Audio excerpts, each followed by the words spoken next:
Hey guys, welcome back to the RCS Rusty Horn, where we host a tournament every week for cash prizes. I'm Golgiap and with me is Red Ultra. How are you doing tonight? I'm doing great. How are you? Oh, perfect. Looks like our first match is going between Motoka and Naidai. Motoka is a rank 187 legend. Is it Matoka or Mataka? Motaka, excuse me. Mataka. Motaka versus Naidai. Mataka and Naidai. Yeah, Mataka being 187 legend and Naidai is rank 5. All right, making that climb. It's hard to make it through that like top like five ranks I find because especially because you lose like the win streak bonuses and you have to actually individual win all those individual matches. I'm just gonna ask this, but how do you know it's hard? You've never made it that far. I made it to rank 2 before. I just don't have enough time to be grinding out to legend, unfortunately. I think anyways. I think I can make it there if I play more. Oh, you've never made it to rank 2? Yeah, I have.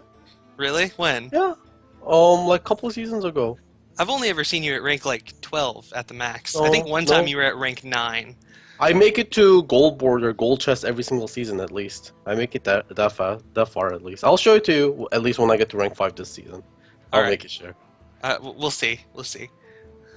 I don't know that I I have just faith in like that. grind really hard towards the end. That's what I do.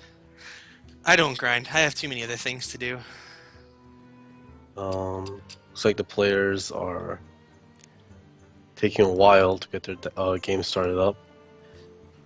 We They're will probably trying to decide exactly which decks they're going to use, though. for sure. Um, for Naidai, we have the Rogue, Druid, and Mage setup, and for Mataka, the Paladin, Warlock, and Druid. The only class that's a little bit rarer here is the rogue. You don't usually always see the rogue. What do I you don't know. think the deck's going to be? I feel like, well, it's probably going to be Oil. I think Oil. hmm But really, a Rogue for tournament is not that surprising. If this was like ladder, yeah, Rogue. I don't see a Rogue as much in ladder as I would as I do in tournament play, Sure. It can be because a little bit risky against aggro decks. yeah, but the meta certainly has enough of a capability for when you're inside of a tournament versus the ladder for Oil Rogue to have a good you know a good basics. Alright. Looks like we're getting into the match right now. Motaka has picked his druid and Naida has won with his mage. And seeing Night Eye, we absolutely have a Freeze Mage. For Freeze Mage, sure. very interesting, which I thought it was interesting. I keep up a lot with like the meta snapshot, particularly with the from Tempo Storm, the meta Mhm. snapshot, just to keep an eye on, see how things are progressing. And interestingly enough, for the first time that I've seen in a while, the Freeze Mage is in tier 1 of the meta Yeah. snapshot. I'm not exactly sure what has brought them up to tier 1 because like they still have a lot of bad matchups. For example, a combo druid can pose quite a bit of threat towards a freeze mage because all other threats are very hasted and they're very charge based. So freeze mages, freeze and board control can't really do much a lot of times. That's true, and if you're playing something that's capable of pulling really quick plays, a freeze mage generally has a little bit of trouble. Just because your freezes, while they're good, you only have so many. And hmm if you're dealing with somebody who can fill their board by turn 5, and you don't have a combo to take it out, you're in a little bit of trouble. And also Keeper of the Grove always plays a two of within druid decks, which can give you a little hard time with the Doomsayer combo. Board clear against them isn't as reliable. Exactly. But seeing Motaka's hand, I'm wondering if this isn't going to be mid-range druid, which is also currently number 1 in the meta snapshot. So we hmm could be seeing a battle of tier 1. Well, Night decided to coin out his ice block rather than playing an Acolyte of Pain. What do you think about that? Honestly, I don't think that that was a good play at all. I probably would have held the coin, specifically because this is a freeze mage, and as a freeze hmm mage, one of the main things, you're going to want that coin for later in the game. It's a big thing if you can get Alex Straza out turn 8. That's a big deal. If you can pull out any Absolutely. kind of combos late, that coin is so valuable for a freeze mage that especially for pulling out something like an ice block on turn 2, it's just not worth burning there. Right, and you can also use with Antonidas to be able to get another fireball off of it. Exactly. On top of having the extra mana. And there is going to be the Keeper of the Grove right there coming out to stop the Doomsayer. Nida is making some very strange plays because that Doomsayer held no value. Even if that Doomsayer had stayed and killed off the Darnassus Aspirant, that would have done absolutely nothing for him in this situation. He would have taken away 1 mana from Mataka, but in comparison to getting out something like the Acolyte of Pain and possibly getting some draws in, that's what he needs to be worried about. I'm not sure why that Doomsayer came out right now. It seems like that was a little bit of a waste.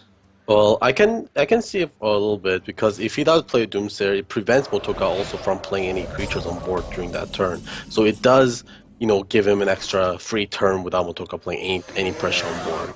Saying that, it's definitely true that that would be something to consider. But if you're looking at it in a situation where you already know that Motaka has 4 mana, he already has enough mana to put out that Keeper of the Grove, playing something like a Doomsayer is not the best choice when you know that your opponent has the capability to immediately answer it. I mean, I think as a mage, you want to play your Doomsayers a little bit more earlier against Druid than later because you do know that Keeper of the Grove.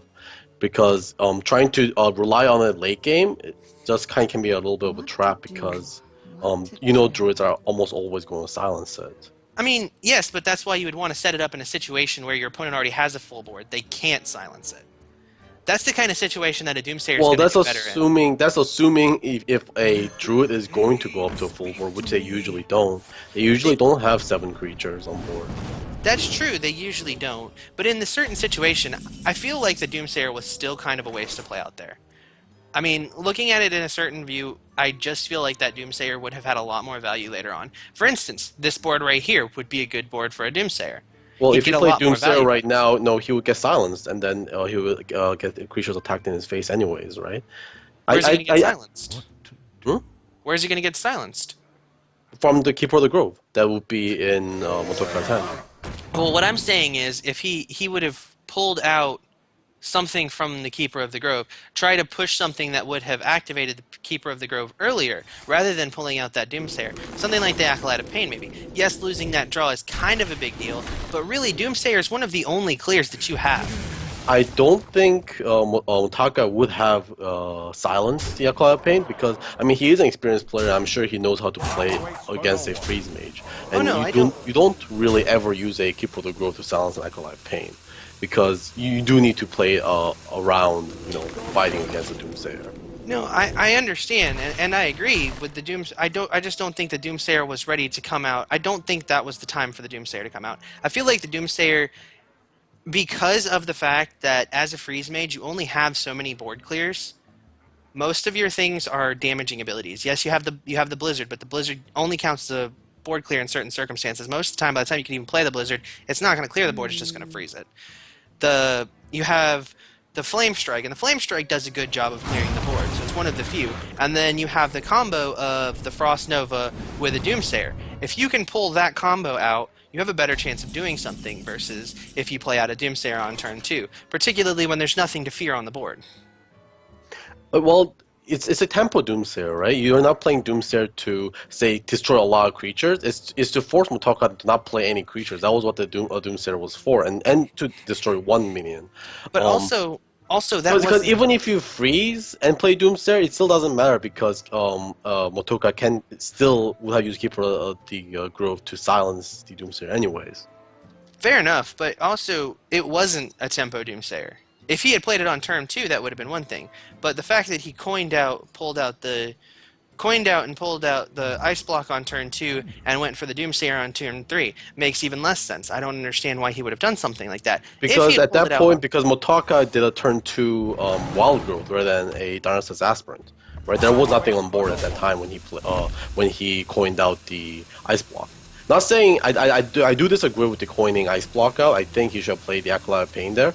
But what I'm saying is I'm understanding why Night Eye might want to play a Doomsayer against just a single Keeper, single Darnassus Aspirant in that situation against a Druid, because the card isn't that much valuable in this matchup because of the fact that because Druids just have so many ways to deal with a Doomsayer.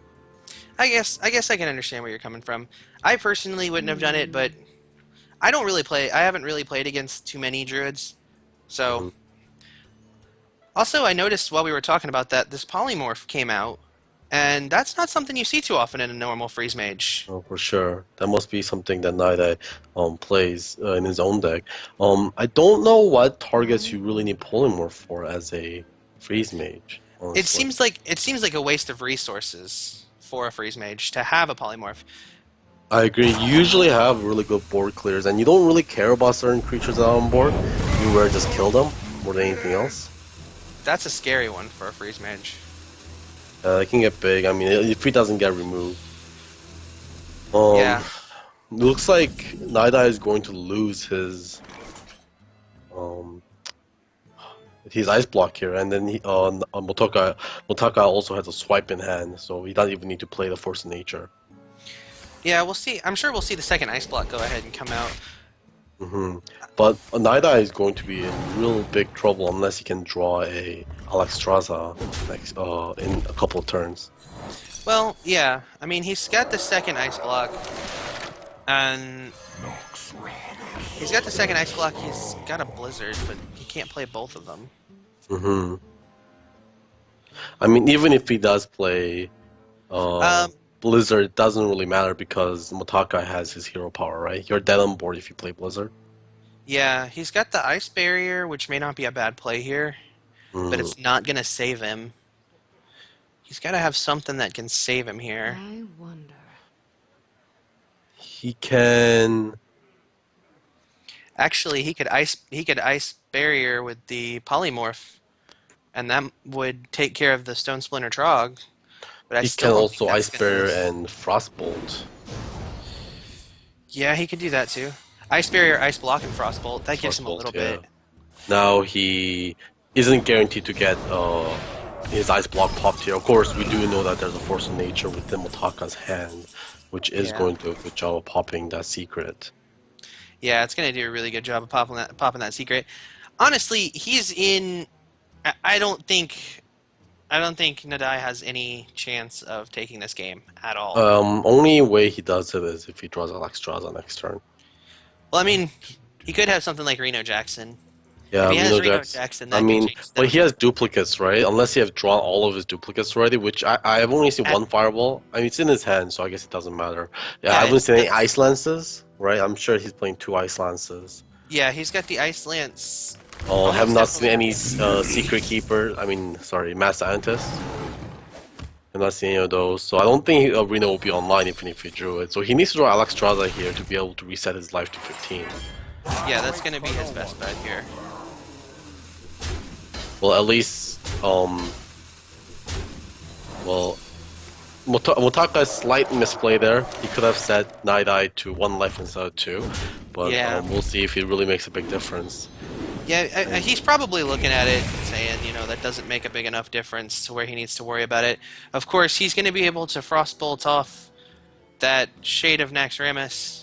I'm assuming you want to Frostbolt Motaka's face here, No. Why would you want to frostbolt Mataka's face? That because Shade of Motaka has Naxxramas. hero power.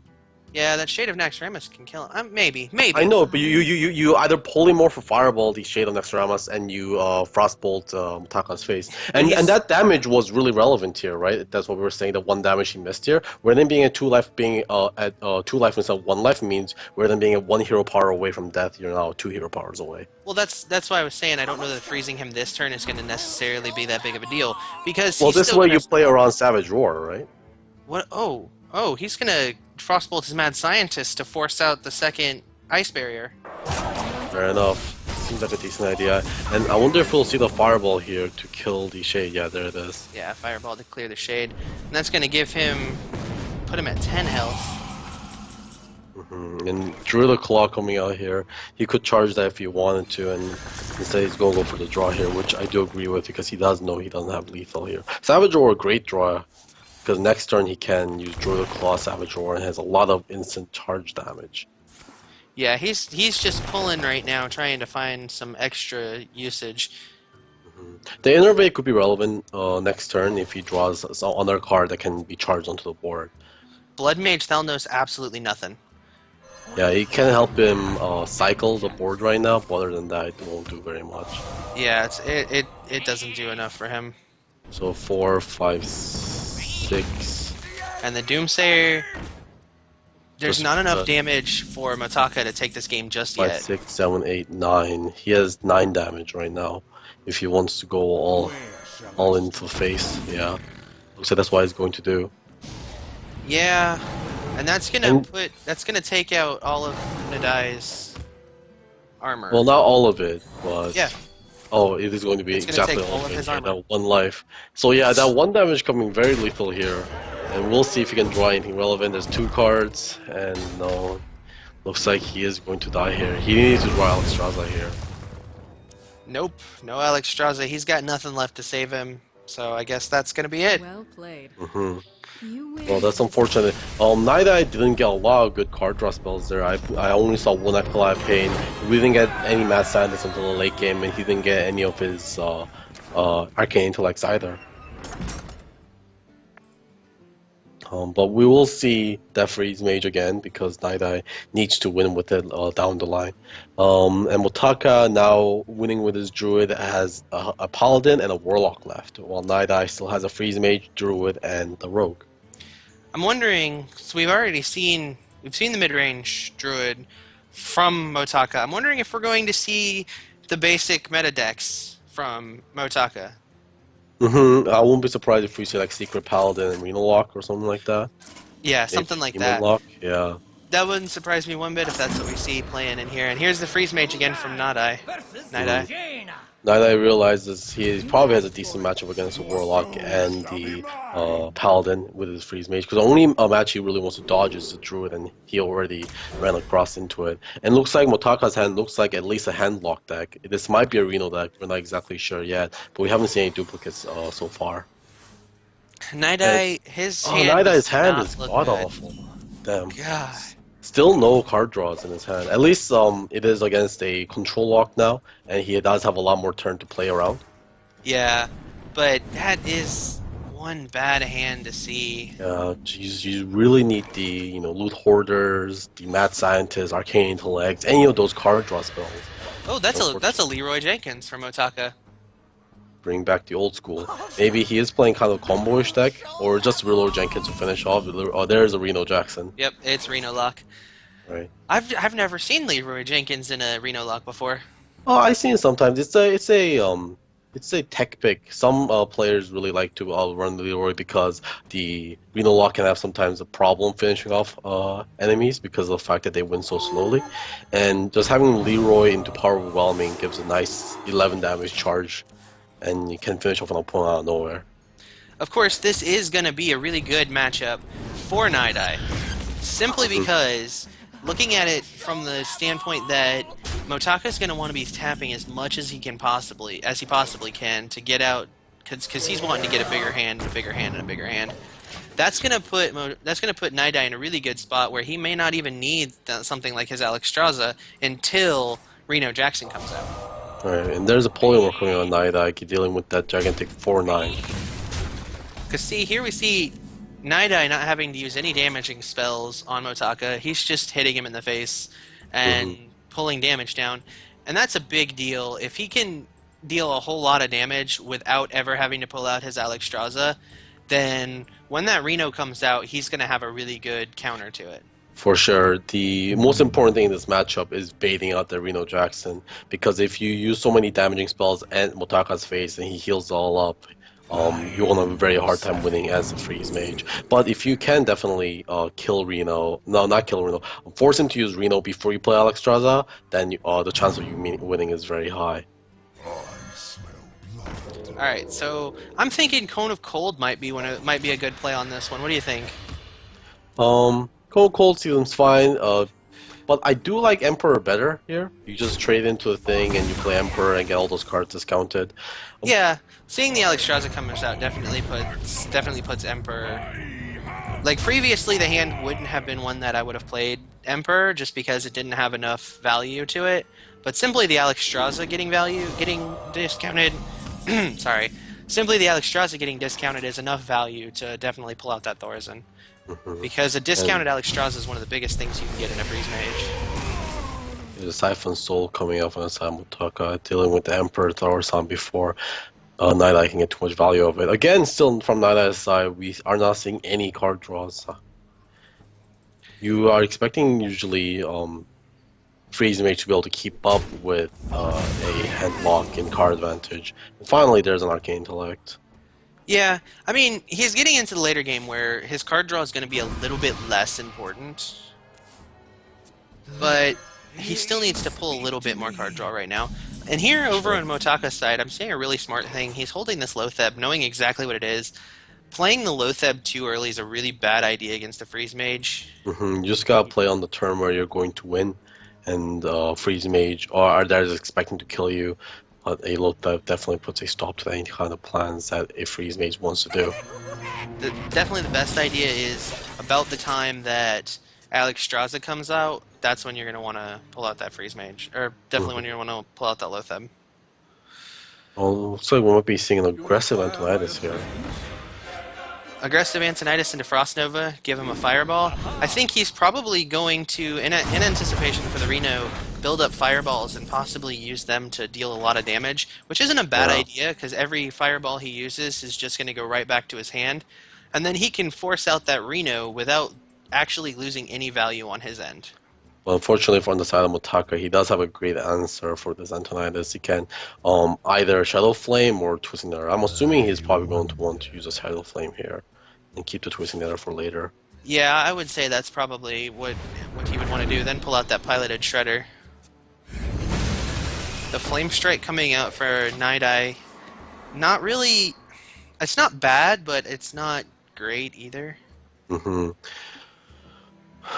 Let's see what Night Eye is going to plan to do now. He Maybe has a the lot of Forgotten damage in hand. No, I think you want to save the Forgotten Torch. He definitely doesn't... I don't know, maybe Cone of Colds? What to do? What to do? This is a hard play. Yeah. Maybe I he's feel like the thinking of- Forgotten Torch may be better to save as a last bit damage. You usually want to cycle Forgotten Torches pretty early, though. Yeah, I mean, that's true. And the Boombot's doing actually decent amount of work, dealing 5 damage to Night Eye's face. So he chose to go ahead and deal damage to the face. He might be trying to pull out that Reno. Yeah. Right now we're in kind of a dangerous situation with Otaka where he has to be considering Reno right now because Night Eye is going to have 10 mana next turn. Of course, he doesn't know what's in Night Eye's hand, but if Night Eye happens to have, a couple Ice Lances discounted and Frost Bolts, Otaka can be in big trouble. Yeah, and actually, Night Eye has lethal on the next turn. No, he doesn't. No, he doesn't. He needs a He has- Frost Bolt to be able to activate the Ice Lances. He has just shy of lethal. He has 1 damage shy of lethal on the next turn. Mhm. Yeah, Night Eye is trying to force out that Reno from Otaka because if he can just drop the Alexstrasza and there'll be a really clear victory for him from that point. Yeah. But if he doesn't... Oh, there's the Lotheb. Here Yeah, comes he's thinking Lotheb. about Lotheb pretty hard right now. Lotheb or Reno, they're both very safe choices here. Yeah, There but it is. at the same time, Reno's playing directly into Night Eye's hand. But then again, pulling that Lotheb out is kind of a big deal too. Yeah, I mean, Night Eye needs to bait out both cards, right? I think Motaka is planning to play Reno next turn and just trying to get as much value he can from life tap before he needs to be able to play that. And there's going to be a Thalnos coming out just to cycle here. Yeah. Yeah, and now Night Eye definitely has lethal in his hand. Yeah, and Motaka is definitely going to be pulling out the Reno on this one. It would be strange not to. He obviously knows if he's at 14 health, he's almost definitely going to get taken out in the next turn. Yeah, he's going with a Mortal Coil and probably a tap. Oh, and Alexstrasza in Warlock deck. That's interesting. That is interesting. Maybe he plays instead of Jiraxis? Could be. Just Could another be. way But to I set feel like 15. Jiraxis is a better choice. Yeah, maybe he plays both, but that'd be pretty greedy. I'm not sure. Yeah, I feel like what would you take out? What would you I take don't out know. in that case? Alexa doesn't really seem like a great card in Handlock. Well, that's from my personal experience. I can't really say because Motaka is a rank 100 legend player. So That's true. I was gonna I'm say it sure is possible. he has his own, strats and things of that sort. I was gonna say, it is possible that he simply doesn't have Jiraxis, but I Oh, no way, right? I doubt that. Yeah. Here comes and the here Reno. comes the Reno. I wonder if he's going to tap. He's not going to tap. He's going to play Reno straight. Oh, did he have too many cards in hand? Maybe 1, 2, 3, 4, 6, 7, 8, 9. Yeah, he had too many cards in hand. He couldn't have tapped and Reno'd. Alright, so this turn the Alex Straza Doomsayer maybe. That's probably Yeah. that's Alistair probably Doomsayer sounds sweet. It's dude, that Doomsayer was a great draw. yeah, that Doomsayer was a really good draw. And that puts him at a position where if Motaka cannot gain health, cannot gain life, which he can't. Oh, wait. Night Eye Motaka wins. is lethal. Motaka has lethal? Motaka is lethal. It's 10. Yeah, he has 25. He can Leroy Jenkins and Faceless when you play Leroy Jenkins. Oh, yes, That's he can. 25 damage. Jesus Christ. Wow, it's out of nowhere. get too many cards over here in Motaka's hand. I didn't even see it. Oh boy, Leroy Jenkins doing some work. Hold on. First of all, does Motaka see it? Yeah, that's the most important first thing. question. Does Motaka see it? Maybe he's so worried about wondering how to deal with Alex Straza, he's forgetting the fact that it's lethal in hand. It could be. And right now we're looking at the situation of if Motaka sees it, he wins. If he doesn't see it, he loses. Oh no, he doesn't! Oh my god, he doesn't see it! Oh no, he missed Oh. lethal. Hey, we actually saw lethal this time. Go Well, you us. saw it. I didn't see it. Oh no, is this going to be lethal for Night Eye's side now? Yeah, that's lethal for Night-Eye. So Night-Eye taking the game in... Oh no, was that is so unfortunate. Yeah. Oh no! Oh, even draws a frostbolt. I'm guaranteeing you when this is over, Motaka's gonna look back at this and go, wait, what? Holy crap! Oh my gosh. So unfortunate. No, Motaka, you had lethal. Oh god. Poor Motaka. I feel bad for him, because that miss lethal is pretty big right here. That would have put him up to with Yeah. Night-Eye having none. Oh, Oh, what a wow. game. What a game. Damn, that sucks. I'm betting he's gonna be kicking himself at the end of that. Yeah. When he sees that replay, he's gonna be kicking himself. Alright, I really want to see this Rogue from Night Eye's side. No, still no Rogue. We want to see the Druid. Boring Druid. The boring druid. I don't know, but I think this might still be. I think this is a good matchup for Night-Eye. Yeah, I think so too. I think the combo Druid deck is insanely good against any kind of control decks. Especially things like Warlock that damage themselves to draw cards is just perfect. Yeah, I definitely would have picked the same deck. I would have absolutely picked the druid because it's definitely gonna be a better position. And even though he got a pretty bad hand, I still think it's a better choice. Yeah, like his hand right now, it doesn't look fantastic. You really don't want swipes in this matchup, at least early. And he's got two of them. Yeah, well, at least he does have a good turn 2 play coming out from Genesis Esper, and the top deck of Druid Claw isn't bad. That's true. That's true. There's the Living Roots, which he probably would have wanted to get on the first turn. Yeah, definitely getting them in the wrong sequence. It's interesting he's not quitting it out. Maybe he's trying to play around, a Demon Wrath or something like that. Could be. But he could have also been saving the coin for the Druid of the Claw. Yeah, there it is. I wonder if we're going to charge it or going to taunt it. Probably taunt it up here. Yeah, it's too early Yeah, for the charge. taunted. Right now, he's just gonna push the damage as much as he can. He understands Like that. it, So far, he hasn't seen from this side. He hasn't seen a Molten Giant. So not seeing a Molten Giant could mean that there isn't one. So pushing the damage right now is kind of an important thing for him. If he can push the damage fast enough, he has a good chance of winning this. For sure. And Motaka really needs to draw like his tech cards here. Reno Jackson's a great card in this matchup, or Heal Bot. Any kind of healing in this matchup is great. Because he wants you to always stay at a healthy life total. Motaka, I would think that I would probably pull out the Piloted Shredder and the Living Roots. Just because you have that Savage Roar in hand, and that Savage Roar could put this game in your favor. If Motaka didn't draw any kind of removal there, for sure, like that Living Room has done so much work. But there is a great Hellfire coming out here from the side of Motaka to be able to answer to the board.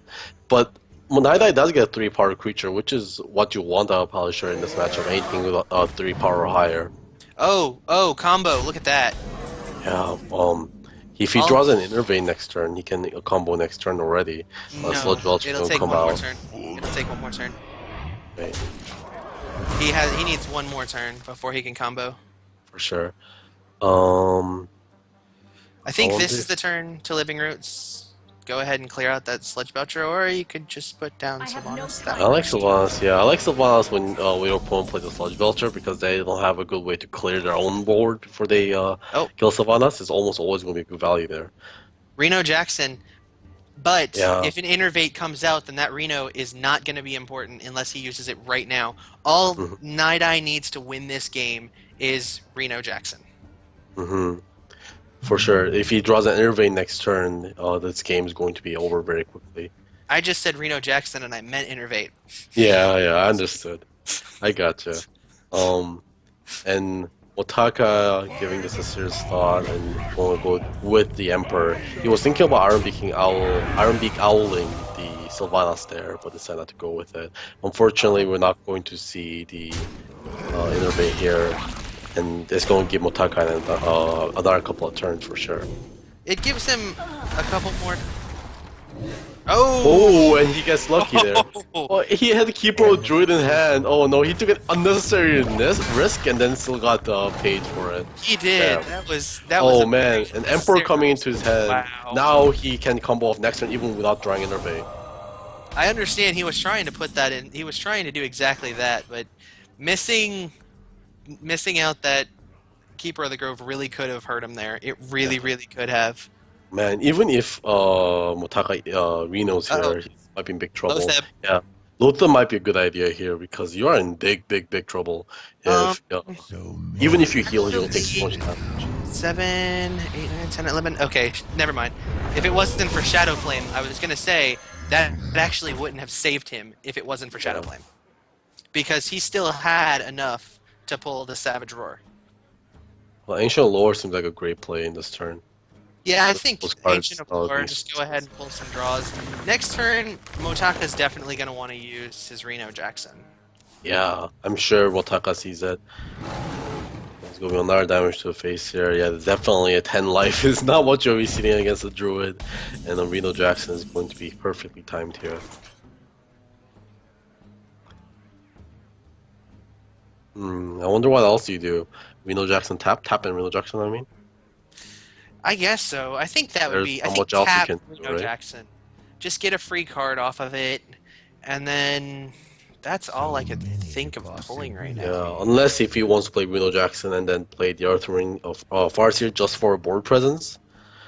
But otherwise, I don't know. I don't see where that would be the best of ideas. I think tap Reno. yeah, that's why he's gonna go with. I'm just saying that's what he might be thinking about for a second there. But yeah, he's gonna go with there, get the good 22 heal, and he's right back in this game. But he is in But this game, but he's Night-Eye's not at the Yeah, same and time there's because the Emperor, Emperor coming Night-Eye, out. Night-Eye is going to get a second discount to all of his cards.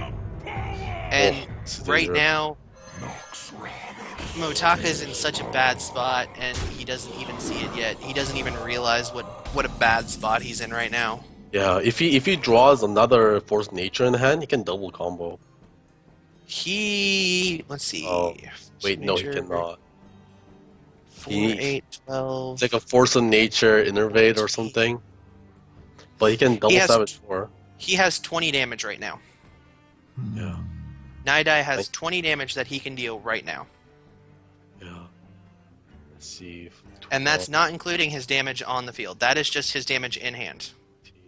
Yeah, he can do 20. Actually, he can deal 23. 22. Yeah, if he 23? hero powers, it's 23, right? You're right. If he heroes powers, it's 20. No, he doesn't have enough mana to Oh, hero power. but he can Living Roots. He can Living Roots to do 2 damage to the opponent's face. I counted the living roots, but the Eight, and- force of nature 4, 8, 12, and then And then 2 the from 2 your face. so that's 14, and then 14, and 4 then from double swipe. swipe. Yeah, so 8 from that, so that's 22. 22, and then 24. Living Roots, 24. So he can do 24. He can put him 1 damage from lethal. Oh, and if this Ancient Lore survives, it's definitely going to be lethal. Yeah, if this Ancient of Lore survives, it's over. Oh, wait, unless there's Earthling Farseer. Oh, wait, No. no, even with Earthling Doesn't Farseer, it matter. doesn't help. Nope. It doesn't matter. Night-Eye is Oh, and he even winning. taps in the end anyways. Night-Eye Here wins it the second comes. game. Are we going to see a complete turnaround from that one mistake made by Motaka? That one fatal mistake? We might. But man, this is a lot of damage. That is a lot of Double damage. swipe.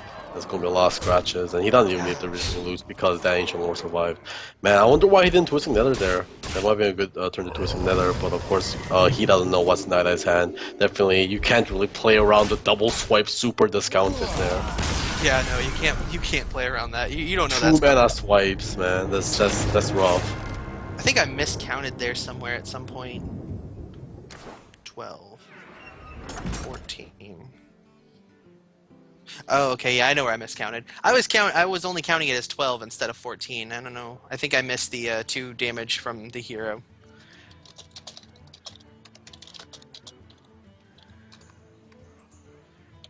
So we got one more match if Night-Eye wins this, and if not, Yeah. we're going to be seeing 3 Man. and 2. I'm really looking forward to this rogue deck. I do really like rogue decks, and we're gonna see what variant it is coming out from Night-Eye. Watch. All right, let's see what Night-Eye... Alright, that head doesn't tell me anything. It's oil. Come on, it's definitely oil. Literally everything. That's still like literally every rogue deck. Like you can play that in a mill rogue deck, you can play an oil rogue deck, you can play that in death rattle rogue deck. That's like same for everything. Yeah. Alright, we'll Sap. see. There you go. Still nothing. A whole lot of nothing. Yeah. Well, it looks like a standard rogue deck for now. Sprint. So that's probably not. I mean, some death rattle plays that, and well, it's not mill. It's not mill. That's for sure. Mill doesn't play sprint. No, At Mill least we know that. Well, it's definitely oil. Yeah, it's oil or death rattle, but I think it's going to be oil now. Yeah, there's the Azure Drake. Definitely oil for sure. It's just going to be maybe pulling out the just raw SI7 here just to get a creature on board that Motaka has to deal with. So- Do you play out the mind control deck here? You know, it's not usually not a very big value card against a oil rogue because they really never play that many creatures unless they play Violet Teachers. That's I only a could get I value. wouldn't play it, but that's just me. So I was gonna say, it looks like our stream has caught up to the match where Motaka missed the lethal in hand, and I think that the chat exploded as soon as that part happened because the Oh, boy. number of comments that went through as soon as that miss lethal came in. Damn. Rip. For Motaka. Hopefully he doesn't get punished too hard for it. It's, So far, it's looking like he might though. yeah, he's getting punished pretty hard so far. That one miss lethal looks like it could be the game changer. Yeah, and I think Oil Rogue actually does pretty good against Reno Log. I mean, it also depends on how well you play around Reno, but an Oil Rogue can push so much damage so fast. Any kind of burst damage decks are so good against control decks. There's gonna be Sap coming out 1, 2, 3, 4, 5, 6, 7, 8, 9. There isn't going to be any mill happening, unfortunately.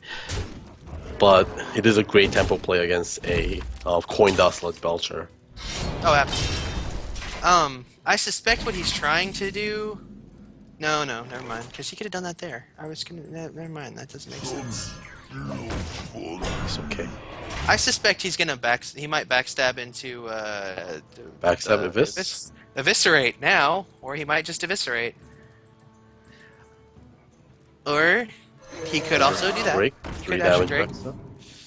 Ooh, Lotheb. Lotho is a good card. I was thinking he'd probably pull out that Tinker. The oil? Yeah, maybe. I was Just to yeah, I was be able to thinking get rid the of that. oil. Backstab oil. Yeah, I think exactly. I think he just wants to save the oil for a turn where he can play flurry maybe.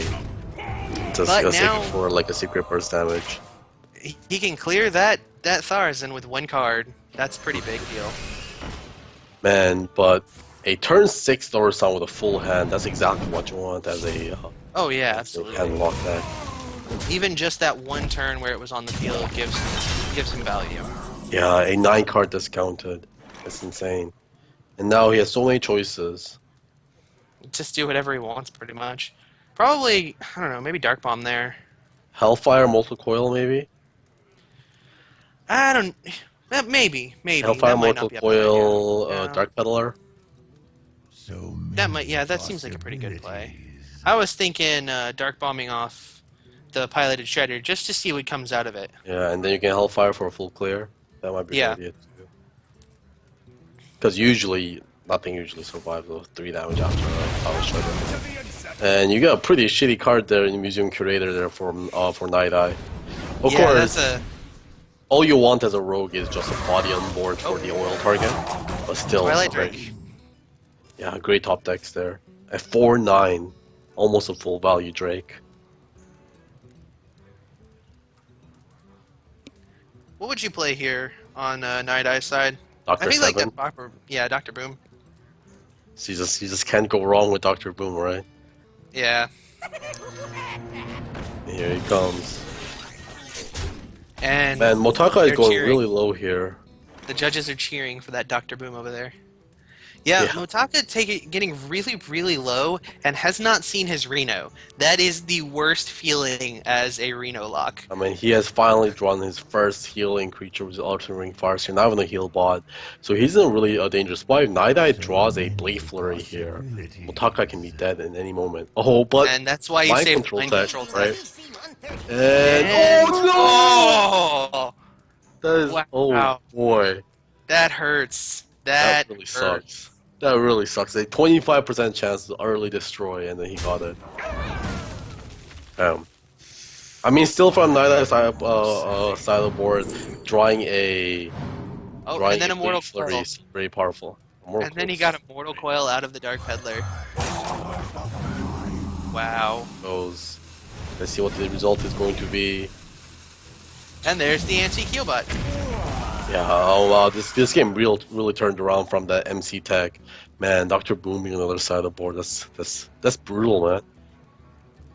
I don't even know what to do on this side. I guess the best thing is prep sprint. Yeah, I think you got a sprint I feel here. like that's the only thing you can do. You just lost your Gotta Dr. find some Boom. fences. You're dealing with a full board on your opponent's side. Prep sprint's the only thing you've got.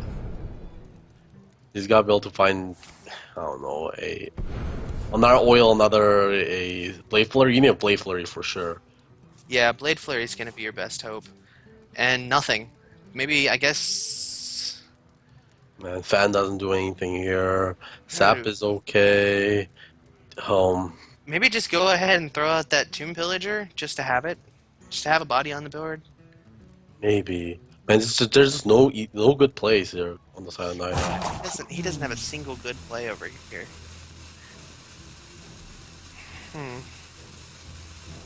Either play out the Tomb Pillager or the Azure Drake, but I feel like you want to save the Azure Drake to get some value out of it.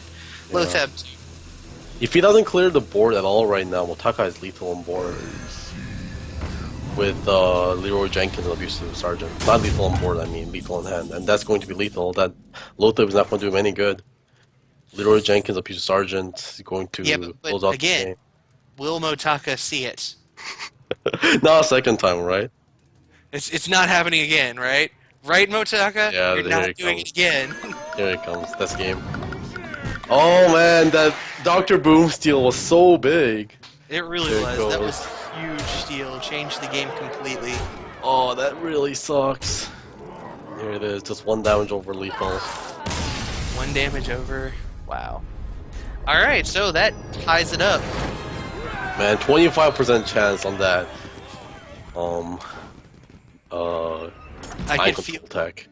I could feel Night Eye's heart breaking Yeah. as that. I could just hear it through the headphones. Night Eye's heart just cracked as soon as that Dr. Boom got picked up. Yeah, don't All give right, up so- sports. Always love esports. Uther versus Valera. And Right. looks Motaka's like hand is just very normal. Like, this can be played in any Paladin deck. Just good cards. anything, but it's not a secret. No, I mean, you can play that in a secret deck. Okay, it is a secret. Yeah, there it is. Because, like, I mean, Call Hammer is just insane card. You play in Oh, every no. Paladin deck. Buster, It you was- play in every Paladin deck, and you play, you know, Consecrate in every Paladin deck, right? The most normal Secret Paladin, or the ones that I've seen a lot more of, don't actually play Consecrate. No, they play Consecrate for sure. I mean, at least the ones I played against, all of them play. The current top tier Secret Paladin, according to the Tempo Storm site on the Meta Snapshot, does not play Consecrate. Well, I don't know, man. Like, it doesn't really tell what the meta is like, what the the best decks in the meta are, right? Some people might choose different decks to play. Oh no, I'm not saying. I'm just saying the ones on the Meta Snapshot currently, which is very similar to what he has. The only difference is the Consecration. So he may have teched in the Consecration into the exact same deck. I mean, Consecrate just let you come back from a losing board state, and you might just need a Paladin, especially in an aggro-heavy meta. Especially if you're playing against a Secret Paladin mirror, you really need the Consecrate. Yeah, I guess so. I don't know.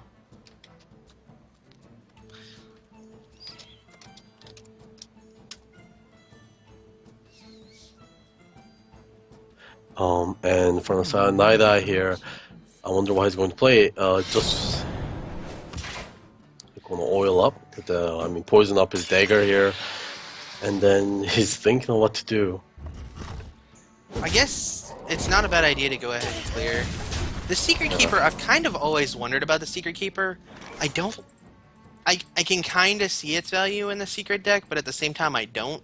The card is very polarizing. Like, when it's bad, it's like really bad. It's like 1-2. You never really want to 1-2. But when it's good, the card really takes over a game. Yeah, but at the same point, as a Secret Paladin, you don't want to see your secrets like that. Yeah, but the unfortunate part is it happens, right? And he's trying to hedge against it, right? Like in the best case situations, it's not good, but you're playing around the fact that you might get unlucky. Oh no, I definitely agree with having it there. I'm not saying I disagree with it being in the deck. What I'm saying though is that you want, looking at it in a certain circumstance, a lot of times you wouldn't want to get value out of the Secret Keeper because you don't want to get your secrets like that. Yeah, it is kind of an ironic card, but you do really need it in the deck just in case if you draw those secrets. It makes it a little bit more viable to be able to play the deck. Basically. Now, it would be awesome if it got its bonus off of Mysterious Challenger. Oh, yeah, no, that would be way too OP. Like turn 7, you play Secret Keeper, and Mysterious Challenger, and Secret Keeper becomes like a 5/6. Oh no. It's so sad. And Lothar coming up from Night Eye, limiting Motaka's choices very heavily. He's just thinking of a 6-mana Noble Sacrifice. I mean, it's 6 mana. I mean, it's a decent card, I guess. It does blank Lothop's attack, and if Night Eye doesn't attack with his face first. Yeah, but I would attack with the face first just for the possibility that it could be exactly that. I mean, even if you're playing around the bench, I still want to attack with face first. Yeah, I would attack out. You need to draw out and figure out exactly what that is. So attacking with the face is the best idea. That 2 damage doesn't really hurt you that much. You're still at 20. No, I was thinking the perspective of if it was a Noble Sacrifice, then you might be in a little bit awkward situation because you'll be taking a 3 extra damage from the Polish Shredder. Not Polish Shredder, Vulture. Even with that, that's 1 more damage. It's still not that bad. Mm-hmm. You can still survive that. And over here from Motaka, he's got 2 possible plays. 2 cards that he can play. Yeah, Muster Battle, I'm sure Benjo's going to come out too. And he can also Hero Power. And Night Eye has a good answer to this. He can just Foul-Knives the board away. Yeah. He can eviscerate whatever gets the Avenge. Or he can just attack with his dagger on the slime and then Foul-Knives, then he doesn't have to worry about Avenge whatsoever. Well, yeah, I would probably Fan of Knives here. Go ahead and pull out the Avenge, and then you can easily clear, because there's only 1 target left for the Avenge, and you can easily clear that with the Piloted Shredder, which takes care of the entire field and leaves you 1 minion. I was wondering if you wanted to play Eviscerate there, but he does go to Tomb Pillager. From the side of Motaka, however, he does have really powerful plays coming up, a turn and the turn afterwards. I'm betting that he's going to pull out that Tyrion Fort during this turn. It might be Ragnaros, because Tyrion can be pretty bad against Rogue because of the fact that Rogues play Sap. Well, that's true, and I guess that's what he was thinking too. Yeah, and Ragnaros can gain instantaneous value because he does attack the turn he comes in. Oh, and the perfect target. The exact target that he would want. Of course, giving a coin to Nidai, which isn't that big a deal. Mm-hmm. Now, right now, Nidai's got to decide if he's going to hold that sap for the possible Tyrion or go ahead and use it on the Ragnaros. Obviously, we know that the best idea is probably going to be to hold it. Yeah, He doesn't know that. he might wanna. Yeah, I think you play Azure Drake first. See what you draw out of it. Yeah. Like if you draw a backstab here, that'd be like literally a perfect draw. Oh yeah. That can Backstab. eviscerate. Oh, Blade Flurry. No, he can't play it. No. Oh, yeah, he's going to like get forced to sap this away.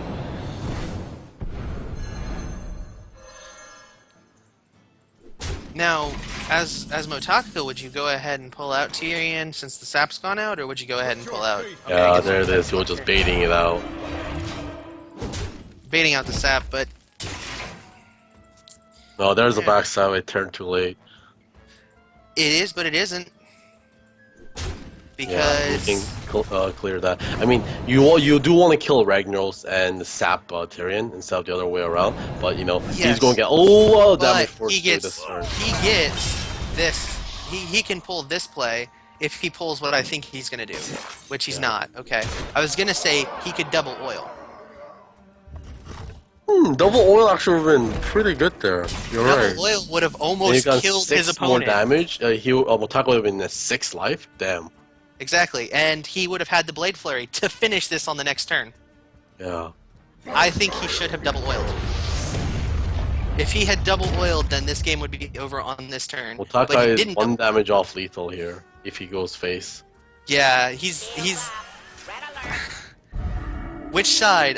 Motaka probably hoping for the face, and Nidai. No, actually, Motaka's probably hoping for the Azure Drake to be hit by Ragnaros, Yeah, and for Nidai sure. hoping for face.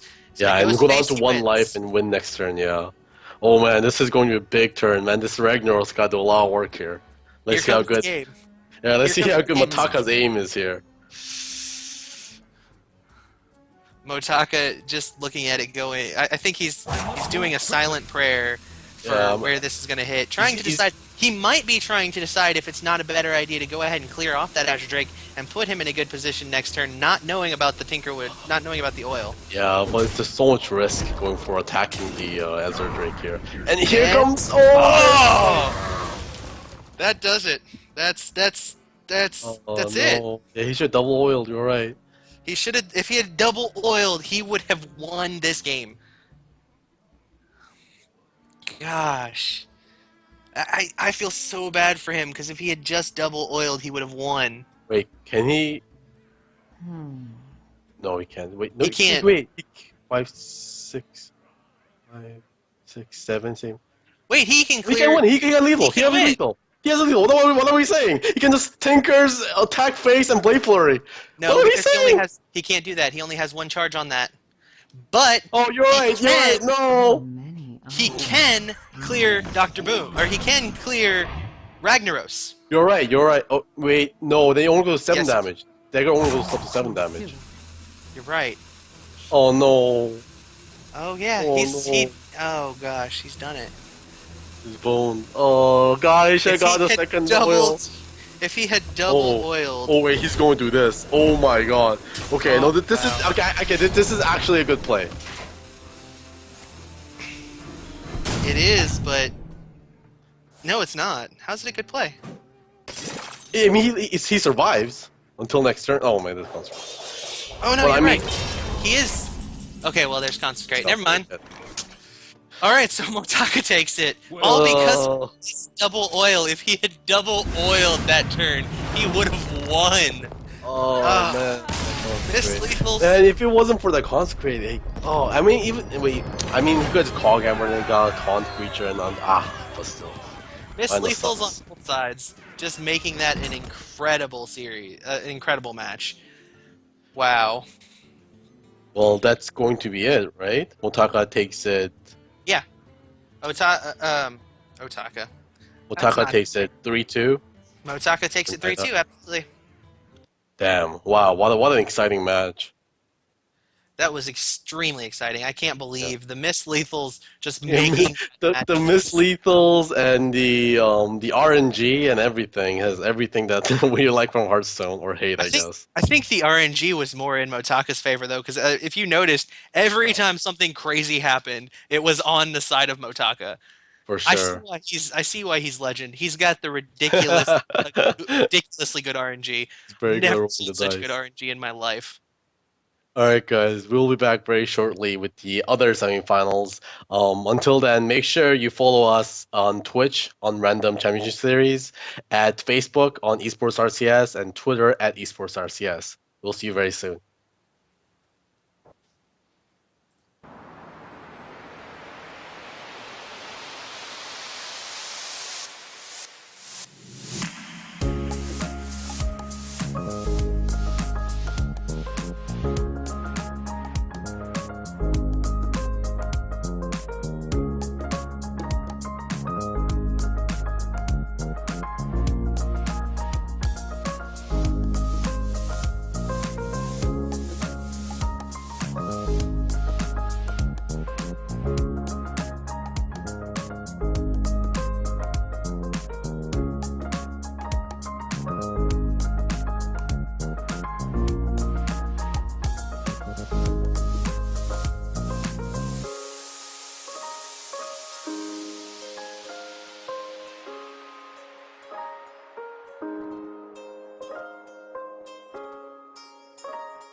All right, guys, welcome back to our other semifinal.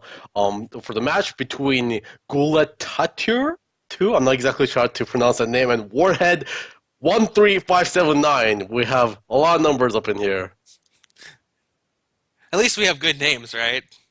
Yeah, for sure. Yes. Galatature 2 and Warhead. What does it even mean? Do you even need a 2 after the name? Is anyone else the Gulatatur 1? I guess so. Apparently, Galatature was already taken. Maybe some other language that we're being like terrifyingly, insensitive or something right now. But the name Warhead 13579, that reminds me of the new Star Wars movie. Have you seen Why? the new Star Wars movie? Yeah, I've seen it. FN. Oh, Finn. wait. His number, was it not 3579? Oh, dude, I don't know. I don't remember all that. I don't remember his number, but I think it was 3579. Maybe. Could be completely wrong. My but memory isn't that good. Alright, we're getting back into the match here. Again, we have a lot of legends here. Gulatatur is a rank 651 legend here. And looks like he is playing a good old Zulok here. Zulok versus... This looks like Warhead... It looks Tempo kind of Mage. like... I was going to say Tempo Mage, but at the same time it looks like it could be a hybrid mage. Maybe. But yeah, that Flame Waker is usually a very good sign of it being a Tempo Mage. An Unstable Portal coming out here. A good turn to play, but you probably play Mad Scientist here, right? That's yeah, probably the greatest turn to play in in very many secret based decks. Yeah, if you don't have that Mad Scientist plays. And And look, Mirror Entity. Wow. it's not really the greatest Mirror Entity target there, but it does force Gulatatur from not being able to play a lot of area effect spells. Although I doubt a Zulok's will be playing a lot of those.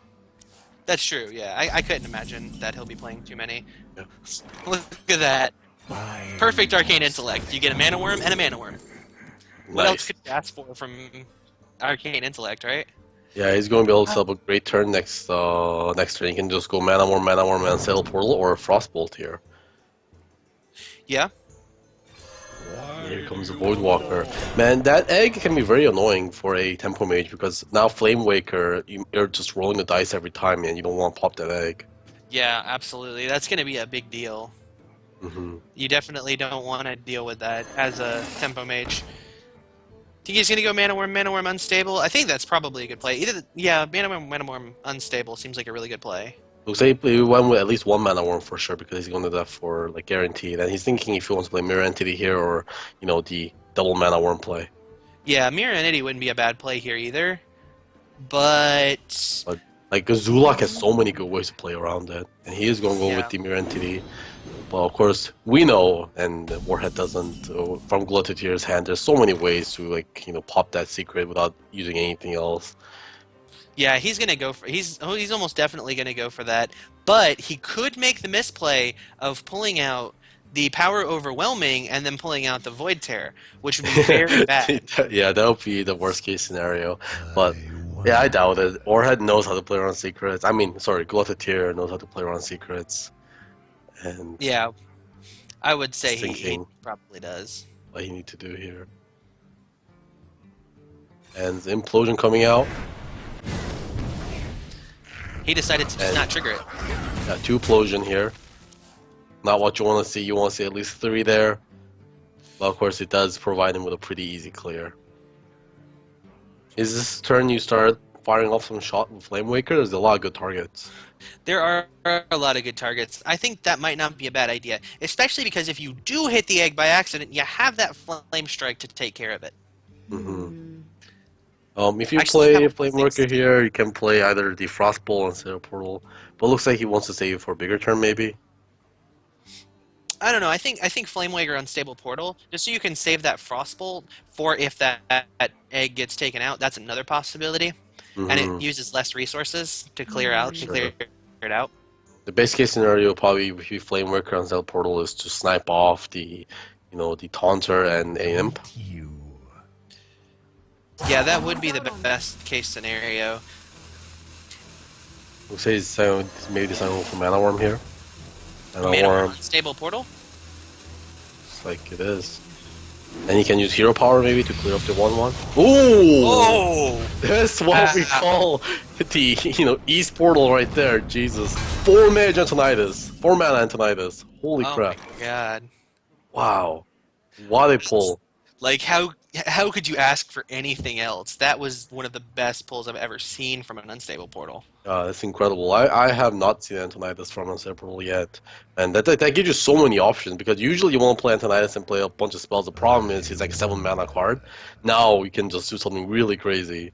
All right, somebody's got to record this and put it on the internet for people to see because that is best unstable portal pulls I've ever seen in my life. Well, we'll see how it goes from here.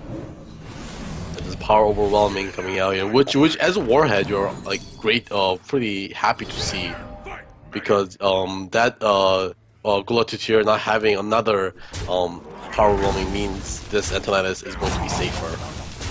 Yeah, but we are going to see the Void Terror coming out to get a lot of Man. Do you play Flamewaker here? Flamewaker and Frostbolt the Void Terror, and then next turn you can go Flame Strike and have a big turn with Antonidas after on turn 8? Oh yeah, absolutely. That's definitely what I would do. Or you could just go ahead and pull out the Antonidas. I don't think you should pull out the Antonidas here though. Yeah, you can Antonidas Frostbolt, but I like. Looks like he's just gonna go with this. I mean, this is very good. If Gulatitir greets his opponent as he sees the Arcane Antonidas dropping down and Warhead dropping the hello, my magic will tear you apart.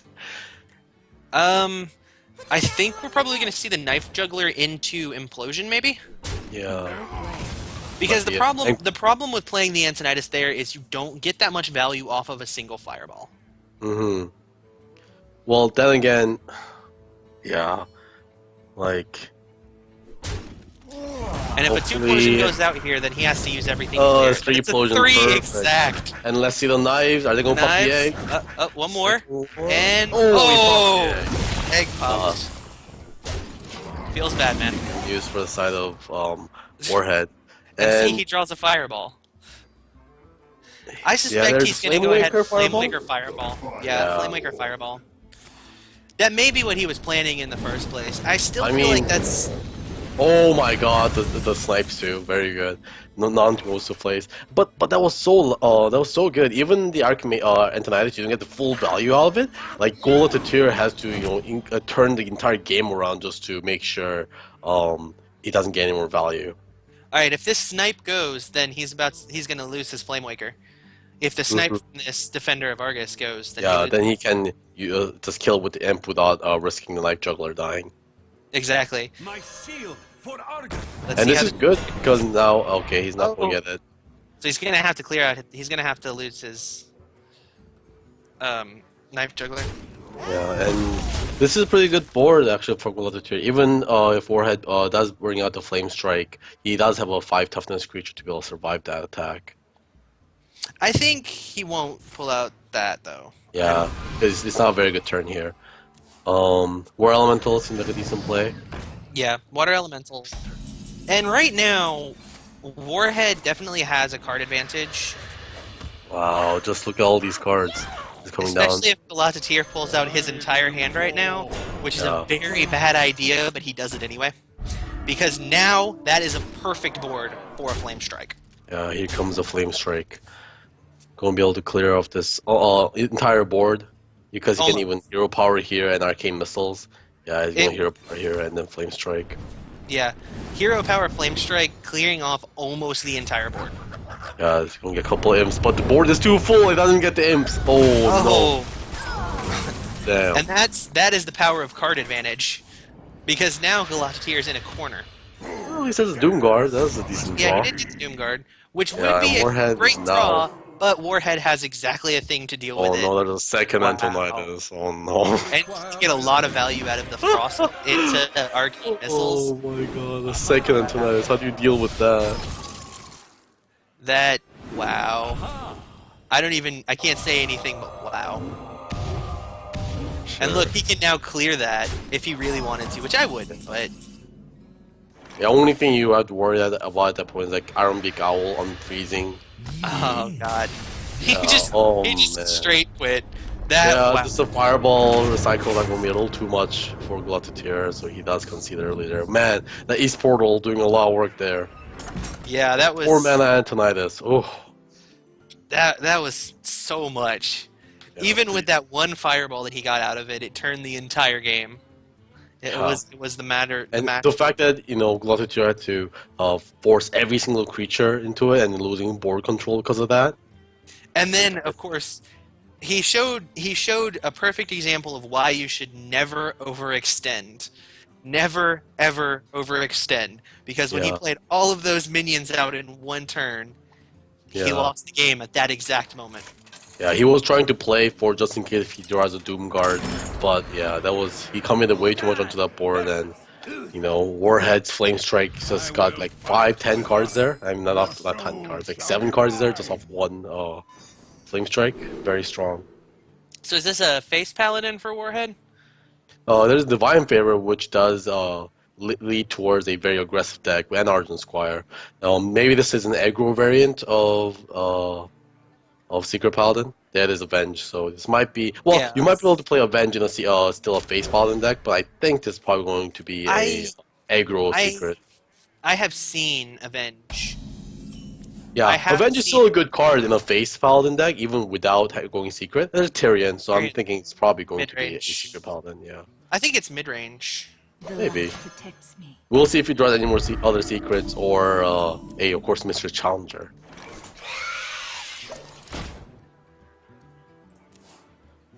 Do you go turn Alright. 2 muster for battle here? Yeah, probably a turn 2 muster. The card's way too good to pass up on. Oh yeah, definitely. But of course, well, no. Reporting to Alright, he's duty. going to deal the first blood here of this game. I 2 feel like damage straight to Glottotier's face. Galactateer goes for the Imp Gang Boss. Yeah, very good card against a board full of 1/1s. There's Yeah, and on the secret- next turn, I can guarantee he's gonna pull out that Knife Juggler. Yeah. Well. Secret Keeper plus Avenge seems like a good turn here for Warhead. Oh yeah, that would definitely be a big turn to play.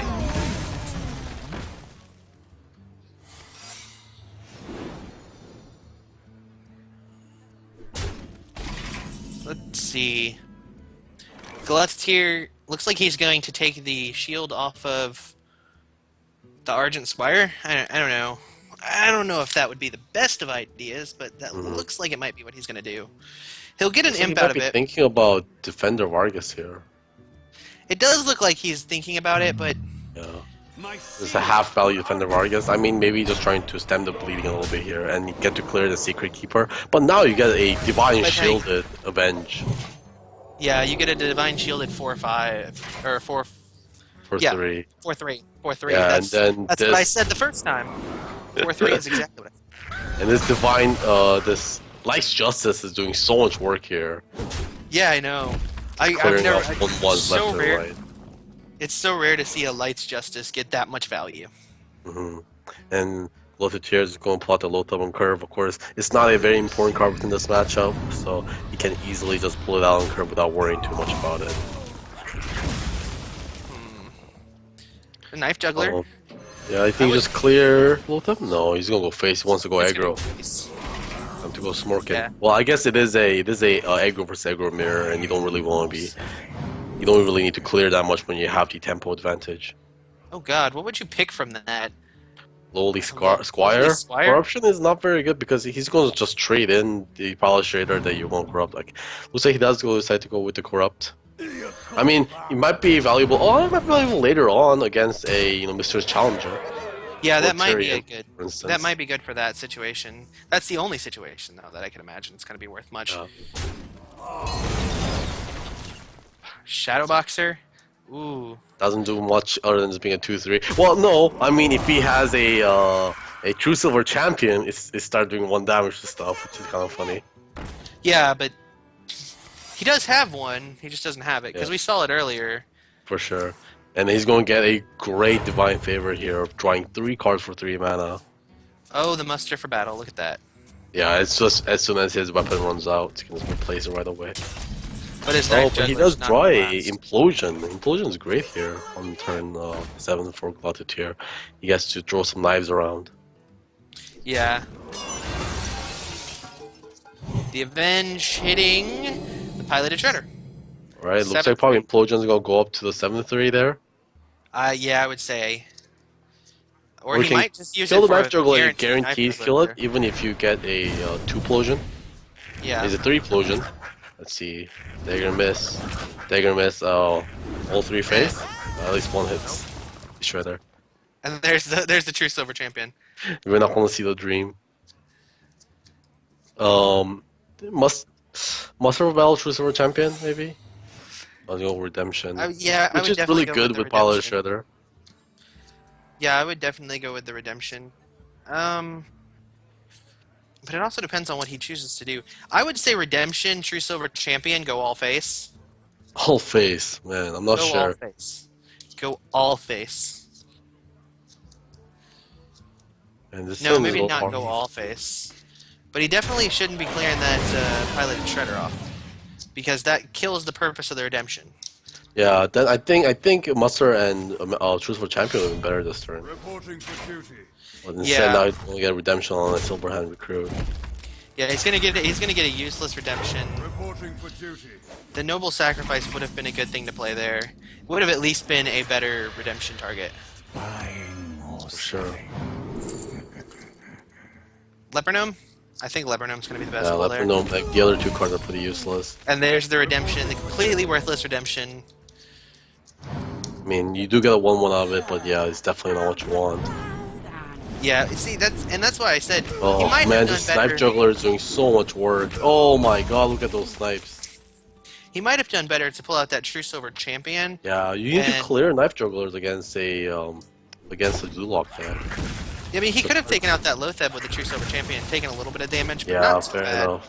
Now But this he's turn taking more almost- damage now. Ooh. Oh. Well then, he's Oh, got a that mysterious changes challenger. things. I don't think it changes anything. And the only reason I say that is because I'm not sure he has any targets left for. He's gotten so many secrets. Are we sure that that mysterious challenger is even It's worth gonna it? have it's gonna have at least a couple. There's It gets 3. Noble, Repentance, Noble, and Competitive. Reporting for Yeah, duty. see, he's already used both of his Avenges, so there wasn't as much value as you would get out of a normal mysterious challenger. Yeah, but it's still a very good value. You always play this card when you can. Oh man, but the double power evolving on the side of Gladiator is gonna Yeah, win this party. that's And here it that's. See now, if he had pushed the damage earlier, it would have been Yeah, that's face. Come on. just leaving the Knife Juggler alive there was a very big mistake. Just gave Yeah, him so I much. mean, allowing him to take out the piloted shredder when he had not Yeah, repentance, redemption like, on the field. That was He not was trying a to good go idea. for one play and then change his mind and went for the other play. So Yeah, it got a little awkward there.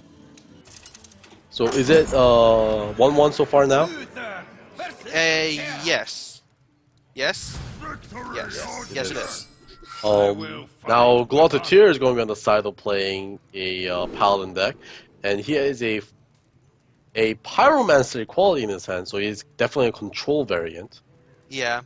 Of And what kind Paladin. of warrior do you think we have over here for Warhead? This can be anything. This can be any more. Oh, no! That's Anyfin. Yeah, this is anything control from Gladiator. That's Anyfin. That is absolutely Anyfin. See, it's hard to tell Anyfin because unless you see a Murloc, you don't know what it is. Well, usually if you see a young Wild Pyromancer, you do know We are it's- not playing Magic. This is not Magic the Gathering. We do not I'm have surprised young I'm Pyromancers. surprised you even know what Young Pyromancer is. I guess you play Magic. I'm a nerd, okay? I play everything. But yeah, a anything deck coming up from Gladiator, which of course can be a very fun deck to play, and I find it a pretty miserable deck to play against. It gets so scary once you get to like the turn 10s, and then they just Yeah. start anything. I think it's a pretty good matchup for Gladiator, actually. I think the Okay, deck does really control. well against the control decks. I was wondering actually what it was Warhead was playing because so far we didn't have any kind of clue, but the Baron Geddon verifies this is a control deck. Yeah, for sure. Like, you know, Acolyte of Pain, Despite, Fiery War Axe, Executes, he's play in basically every warrior deck, maybe except Yeah. Face Warrior, but who plays Face Warrior? Yeah, seriously, who plays? And who here plays comes Keeper of Uldamon, None may steal our easily clearing out that Acolyte of Pain before he gains too much value. Oh, but he does get the bash out of it. Mm-hmm. The bash. That's pretty good. I mean, it's not Yeah. great, but it's pretty good. You don't really, do you really pull it out here? Maybe you do. No, probably not. You just attack phase. Most definitely not. I would say no. And then he armors up. Get that 2 armor. Yeah. Everybody get that 2 armor. I mean, I wonder what's the safe range here for Warhead to be armored up on. And now he knows it's for sure a anything deck, the War Leader coming out. Alex Straza. That's a pretty common card that you see in. Blow to Cheer saying well met as his Warlock War Leader gets killed off. Now here's the Backing out bash. now. That's clear. why you would save the bash right there. You want a better target for it. Yeah. No, I was wondering because he could have bashed in the last turn to be able to clear 2. Wow, another Murloc War Leader in the hand of Galactier. Yeah, he wants to be However, now wanting to be seeing all the charge creatures out of his deck, the Bluefin Warriors and the Murky Old Eye. Sacrificing his Armor Smith, it looks like. Giving Galactier 1 draw, just 1. But the True Silver Champion, not too bad of a draw. Oh man, his Bluegill Warrior. And Galactier is drawing all the right cards right now. Yeah, he's drawing absolutely every good card he could possibly get. Just need another Bluegill Warrior and an old Merc guy and the combos online. Well, he needs that and anything can happen, which Yeah. he doesn't have yet. I mean, you can draw that later because it's a 10 mana card. I would say Baron Geddon might not be a bad play here. Actually, no, you wouldn't need Baron Geddon. Yeah, you I can would just attack clear the out- War Leader and then the Death Rattle should be able to kill the Bluegill Warrior. Yeah, and then If this works the way I probably- think it does. It does. It works exactly the way you think it does. Nope, it Oh, does it not. doesn't. Okay. I don't know what I'm talking about. Apparently, it does not. That's weird. That is very weird. He takes 1 damage, is still perfectly healthy. And that's an easy clear for the Sylvanas there. That Yeah. wasn't error. He Oh, was- that's unfortunate. I'm thinking Warhead was thinking the same thing, that's how that Yeah. would work. Otherwise, that Baron Geddon would have been a good play. That's a very weird interaction. Yeah, I never knew that it did that. Oh, there's the Anyfin for Galactier. Galactier just needs to draw another Bluegill Warrior and he's all set. Acolyte of Pain. Acolyte of Pain armor? Okay, yeah. I was gonna say, it looked like he didn't armor there for a second. Yeah, just playing nice and slow like Warriors usually do. But that's exactly what the Anyfin deck wants. The Anyfin deck is so good against any slow decks. Yeah. And the Acolyte Pain's only giving Warhead 1 draw each. Reporting for duty. This might be a decent turn for Baron Geddon. Yeah, I think this would be a pretty good turn for Baron Geddon. You could also play. I mean, all the legendaries here are decent plays. Yeah, I don't know. I think Baron Geddon would be good here. Yeah, he forces Galactier to clear something and he loses all the creatures on board, and he can also armor up behind it. Yeah. But Alex Straza wouldn't be a bad play either. Yeah, he does a lot of damage right now if he does decide to go Alex Straza. Can do an 11 damage battle cry if he like to. Yeah. He It decides looks like he's he's gonna go going with Baron. Baron Geddon. Baron Geddon Armor Smith. That's not a surprising. Well, it is, but it isn't. Yeah, just getting another body on board so he can mitigate the burn damage a little bit and have like more cards to play around. The Aldar Peacekeeper gonna hit the Baron Geddon and put it at 1/5, which doesn't really do that much. It's Because still Baron going to be gets- clearing the board constantly, but which, I mean, Galtier doesn't really mind very much because he doesn't want anything on board, and it is doing 2 damage to everyone. Yeah. It's just a really awkward play, leaving a 1/5 Baron Geddon on board who just gonna burn the board every turn. I think now he'll probably pull that Alex Straza out. Yeah, he can Of push course, for a it lot would of have damage. been better. It would have been better for him if that Alex Straza or if that Baron Geddon was still a 7-5. So it did defend him from that easy, quick kill. But I dream. okay, he's gonna go with the Oh, Azera. well, why Guess he didn't he had to. attack with the Armor Smith?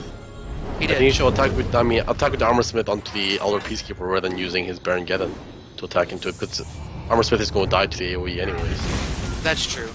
That's true. No, actually, he should have used the Armor Smith to attack into the Silverhand Recruit. Would have given him 1 additional armor. He would have gotten 2 armor from that. I mean, that Elder Peacekeeper doesn't die. You gotta attack something into Elder Peacekeeper, right? Well, yeah, but attacking it with the Baron Geddon made perfect sense there. Because if you can hold that Armor Smith, he's gaining 3 armor off that. But if he had attacked the 1-1 Silverhand Recruit with the Armor Smith, it would have still lived, giving him an additional armor. Right. You know Now what I'm saying? it's 1-1 Baron Geddon on board. 1-1 Baron They got Geddon. Equality and Elder Peacekeeper. The saddest little thing in the world.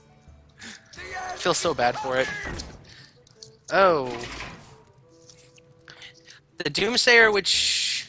Just preventing Warhead from developing the board any farther. It is, but it's not. I mean, he can slam execute if he really wants to. I mean, although it is a Murloc deck, I mean, removals aren't amazingly useful against a Murloc deck. But I think he's probably just going to Armor and pass. Yeah, probably. I mean, it doesn't hurt him too much if he just loses a 1-1 Baron Geddon. That doesn't. Explosions everywhere. Tier just needs to draw. Oh, he's just going. Oh, he's gonna go for the 3 Enifit? Enifit? There's only 3 creatures out of it. I mean, it's not terrible. He's a very Yeah. good threat. I mean, he does get the 6-3, and that's... But, Yeah, and he's know. pinning Warhead on not having a good amount of removal or brawl here. which he doesn't. Uh, He doesn't have Well- much removal at all. As of well, right at least now. he's going to kill one of the War Leaders, which is going to. Oh, Cruel Taskmaster also another good draw. Yeah, now he can clear both of the War Leaders if he really Yeah. wants to. And then that War Leaders are definitely a problem here. I've got the beast. Oh, Big Game Hunter, nice. Right, he gave it Right. power, not Big Game Hunter. Very good Right, play. that was, yeah, I didn't even think about that. Right, but now for Tier, whenever he draws his second anything, it's going to be super powerful because he's going to have 4 War Leaders now. Yeah, and here's the Consecrate almost definitely coming out for Galactier. Yeah, very good value Consecrate, being able to take care of 2 creatures and still keep pushing damage. Man, in a control mirror as a warrior, if your life is lower than your other opponent, you're in trouble. Not necessarily, because don't forget one of the biggest things that a Control Warrior holds out for is armor. That is your biggest. That's your biggest asset. Yeah, So- but I mean he has 0 armor so far. But No, I now know. he's getting really big creatures on the board. And Tier, of course, has the perfect answers in his hand. He can Equality Consec or Wild Pyro Consec or Wild Pyro Equality. Either Yeah. way will clear the thing. I'm assuming it's probably going to be Consecrate? Oh no. Equality. He could. He could Yeah. Equality attack with his weapon, Well, and then he could and Wild then- Pyromancer Equality, but I Yeah. guess Well, he's not he gonna wants do to keep that. his creatures around because he wants to push for damage. Yeah, I mean I can see that. That does make enough sense. Yeah, it's just going And to then he's push gonna for play out Wild damage. Pyromancer. But you know, I mean, he's still at a disadvantage if a Whirlwind comes out, or if Shield Slam, Shield Slam. which is decent here. Yeah, he he can Shield Slam, Pyro, and then play Dr. Boom? yeah, he Sludge can Belcher? armor, shield slam, clear out the Wild Pyromancer, and pull out the Doctor Boom or the Sludge Belcher. Either one would give him a pretty good spot. He'll require him to use almost everything on his field to clear the Sludge Belcher, so it'd probably be the best idea. But then there's the Elder Peacekeeper, which actually doesn't matter. Yeah, because they're all at everything 1 has health. 1 health. Because of equality. Health. And he's go, yeah, whatever. Everyone understands what I mean, It's man. not magic. Oh, he doesn't go for the Shield Slam, but he wants to save it something bigger. Yeah, I'm guessing so. Which is understandable, yeah. He might also be looking at it as the Wild Pyromancer could end up getting value, and he wants to protect. He wants to keep that from happening. Yeah, and he's going to turn into a 1/7. Yeah, that Doctor- 1/7's pretty. I wonder if Warhead plays any kind of Whirlwind effects in his deck, because he needs some kind of board clear here. Yeah, he desperately needs to clear the board. And there goes the... Oh, there's a brawl. There we go. You just brawl here, right? Do you attack that's- anywhere yeah. before? Yeah, you just I brawl. mean, what's the point? What value do you get out of attacking? Well, yeah, maybe you can attack with Dr. Boom there, just in case Dr. Boom dies and Sludge Belcher lives. You do get the extra damage. You're just hedging, I guess, because you don't really care about your 172 too much. And the result is a heal. Hey, which dies. Gets destroyed. Well, that happened. Oh And that man, just- lay on wow. hands. What a draw. I was gonna say that just shifted the game a bit, but that lay on hands could change that. Oh, there is the Oh, second it did. enemy fence. Oh, and the Alright, so second that's- blue. Oh man. So he's going to have 3 blue guild warriors and 4 war leaders next turn. And that's going to be it for Warhead. Oh yeah, Yeah, if he doesn't win this turn, it's game over. and he can't win this turn. Yeah. He can put gold to tier to 15 life, but definitely very short of lethal. It depends on how he plays this, I think. Unless I'm completely insane, which I am, but that's not the point. Well, here comes a gigantic No. Anyfin. He can't win yet. He can't win yet. Why not? Yes, he can. I forgot that there's 3 of them. Yeah, There's because 3, not- the first one died twice. the first Damn. one died. There was 3. Man, not this deck is so frightening. You know what I'm saying? Like That's oh scary. My God. Like Murlocs are annoying in the first place, but like 10-7 charge Murlocs. I don't know if I can deal with that. Yeah, that was scary. Very, very scary. So that means Galatatir now is 2-0, right? Yeah, It 2-1. hasn't won one yet. Has he? Has he? Did he? Warhead won with a mage. Did he? Yeah, he won with the Oh, temple that's mage. right. against Yes, he did win with the Tempo Mage. That's right. That happened. I remember. Brawl! And here comes Shaman. I'm assuming it's going to be the good old face Shaman coming out. For doom It's the Aggro Shaman. Yeah, the face Shaman with the good old Trog rule. Galatatir showing off all of the decks that we see everywhere. Actually, Aggro Shaman has been taken out of the Tier 1. Yeah, like aggro shaman definitely been getting worse and worse. I feel like too. Like when it first came out, the meta was just so early on prepare for it. But I think now people know how to play around it better. Oh yeah, I mean it's definitely gotten to a point where people see that Tunnel Trog go out and they go, okay, that's dead. Yeah, like at first everyone's thinking like that card's like kind of okay, mediocre, but like no one expected too much of it. But it just turns out to be the best card in that deck. Yeah.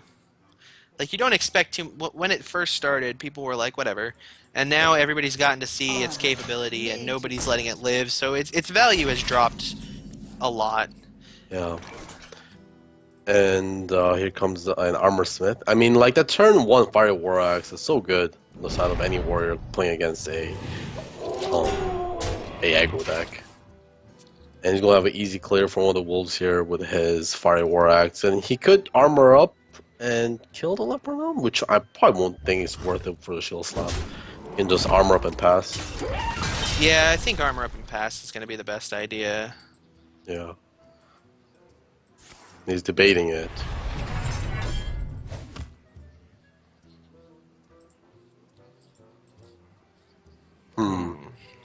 I wonder, he's just thinking about the merits of shield slamming right now. I mean, he could shield slam the Spirit Wolf and attack with the Armor Smith.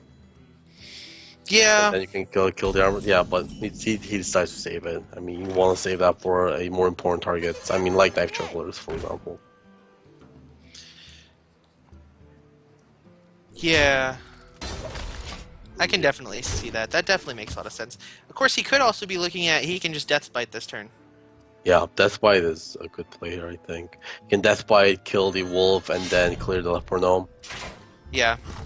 And that does leave the Knife Juggler out, but that's not a big deal. I mean... Yeah, only way Shaman really gets a big advantage on Knife Juggler is like those Spirit Wolves. They don't have a lot of ways to build bodies like Warlocks with their implosions and things like that. Yeah, and we're seeing a whole lot of nothing for Yeah. Galatator.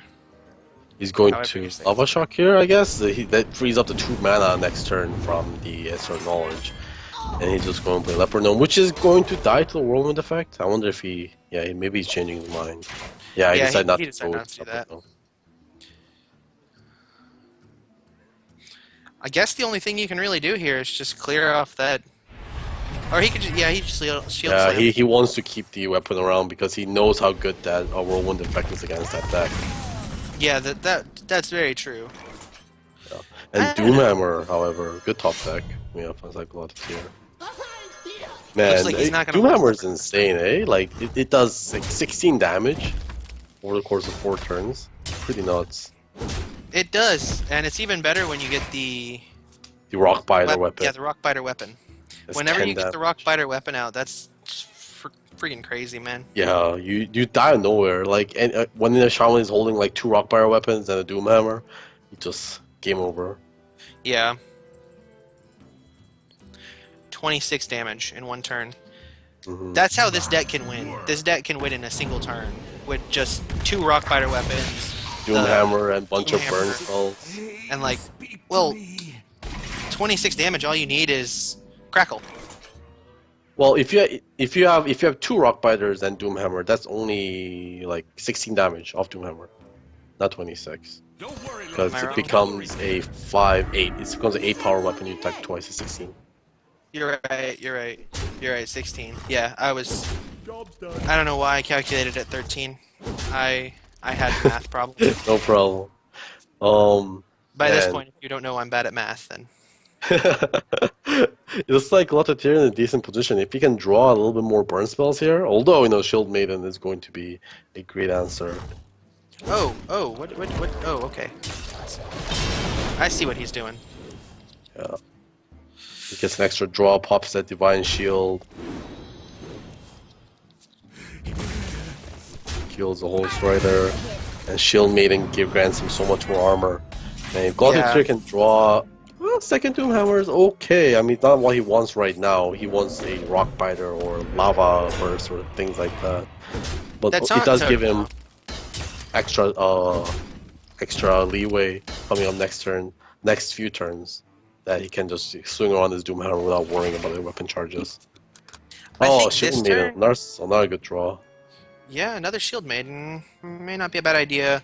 Another Shield Maiden into armoring up, that might not be Yeah. too bad of an idea. I was gonna say it might not be a bad idea also to start setting up that Death Bite, but maybe not. Not with that Shield Maiden coming out. The Shield Maiden top deck definitely changes plays. You just want to be gaining as much health as you can as a warrior deck. Lava Shock.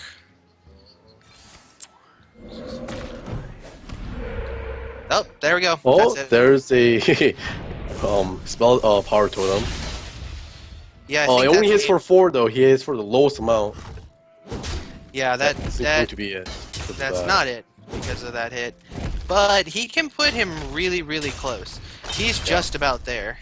Yeah, he's not going to Lava Burst yet because he can't get lethal. And he's going to set up the Doomhammer for next turn. Man, that Crackle hitting for the lowest possible damage was pretty unfortunate. Oh, but Baron Geddon. That's going to be a huge play right now because that's going to give him a lot more armor than he can. Yeah, gain. going to be able to clear the Wrath of the Air Totem and be able to do the, push up for a lot of damage on Glotteteer. But But that's this is still going to be lethal. Yeah, even with just the Lava Burst in hand, he has lethal. does that puts Galactier at 3 wins, right? Yep, Glotteteer will take it and is going to proceed to the finals to play against Ataka. Otaka. Alright. Well, that was an exciting match. Yeah, that was pretty good. Yeah, just Warhead not being able to find a way to win with his Control Warrior. Was that 3? Hold on. That was 3, I believe. Yeah, Pretty sure it was Glotteteer won with a Murloc, a Zoolock, and a Face Shaman. Yeah.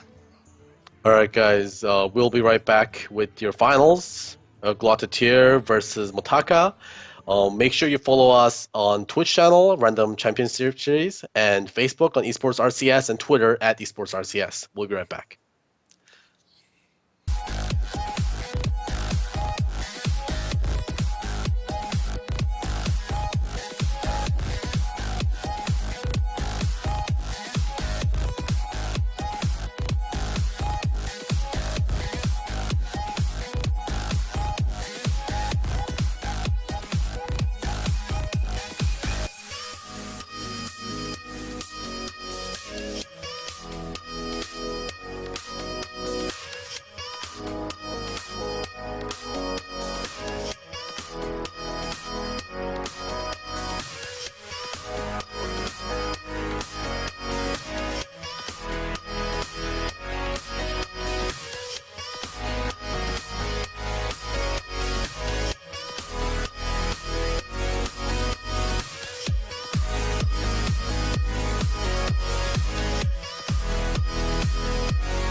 Can we break from all of the dependency?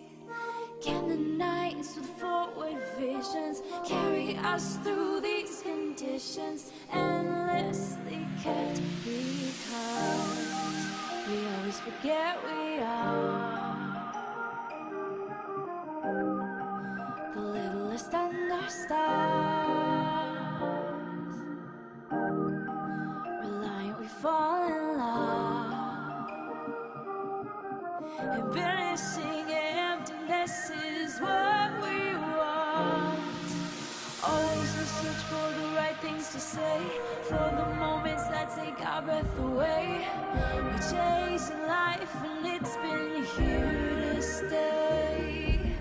Out of the ashes and out from the dark, love is an arrow that aims for the heart, and banishing emptiness is what we want.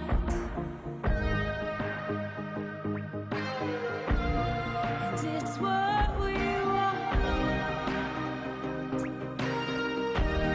And it's what we want. Out of the ashes and out from the dark, love is an arrow that aims for the heart, and banishing emptiness is what, yeah.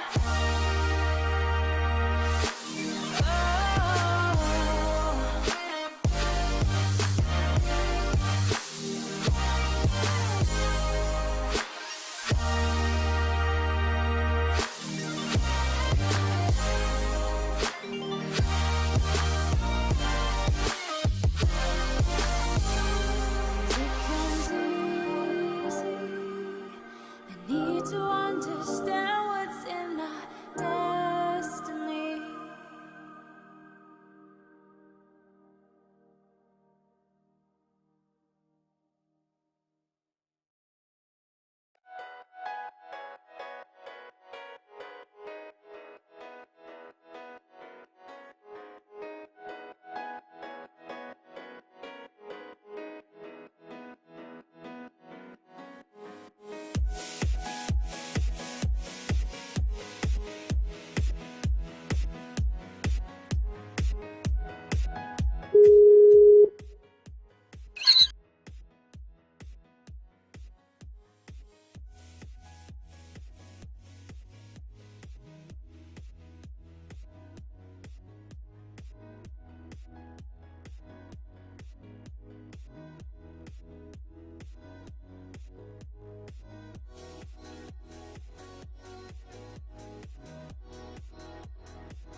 All right, guys, welcome back to the finals between Glotteteer and Motaka.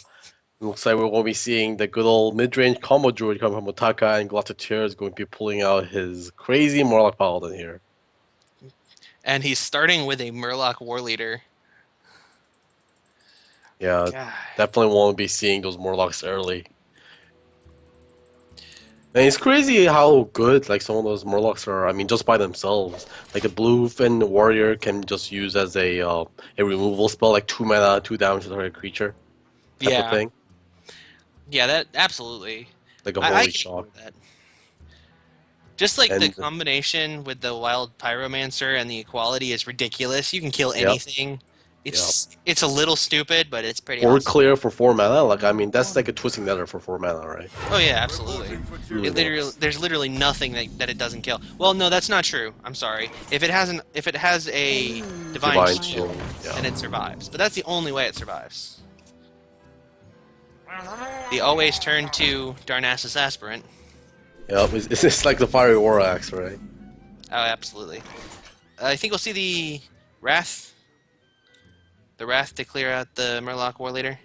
Yeah, Seems like Wrath that would make looks good to me. sense. And then you still have mana to hero power to clear out the Argent. The Argent. Squire, The Argent Recruit. Silverhand Recruit. Silverhand Recruit. So many names. Argent, Silverhand, they're the same thing. And WoW nerds are going to get really mad at you.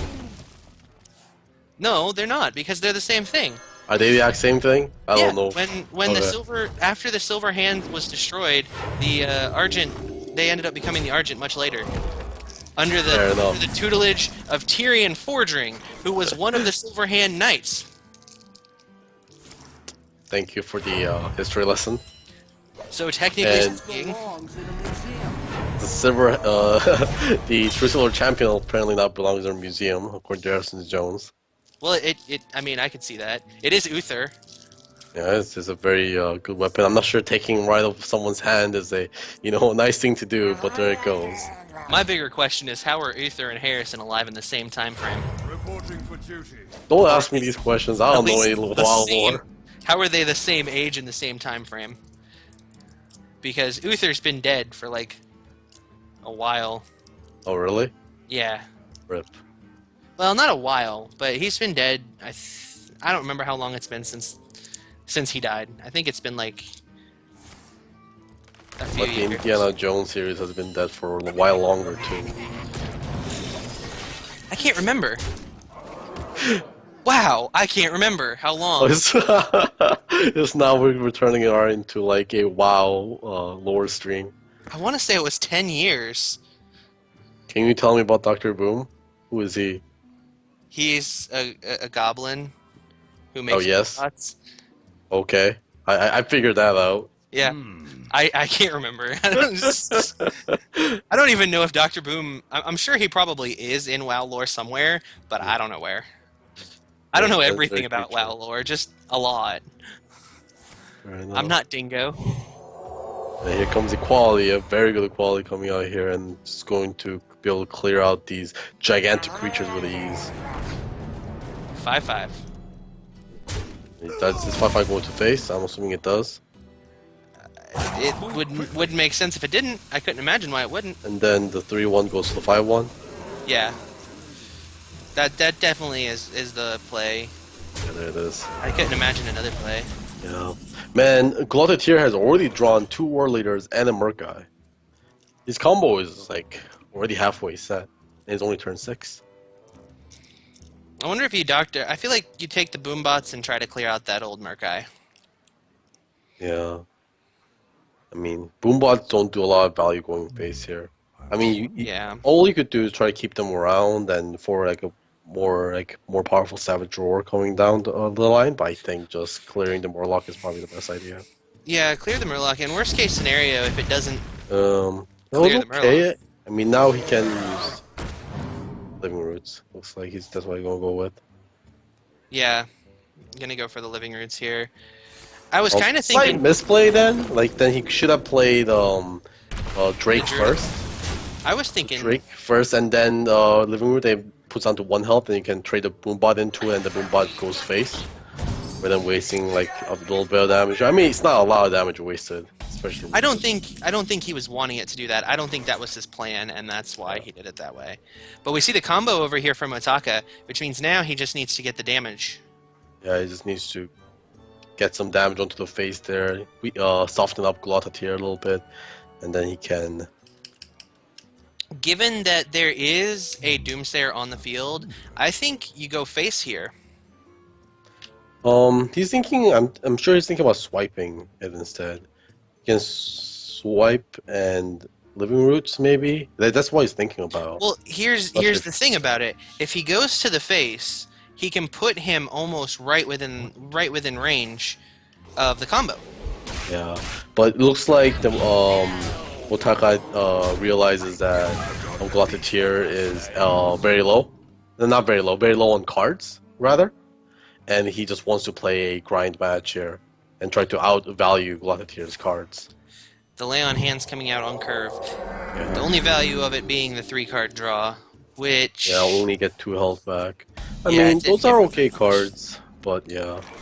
it wasn't as good as it could have been.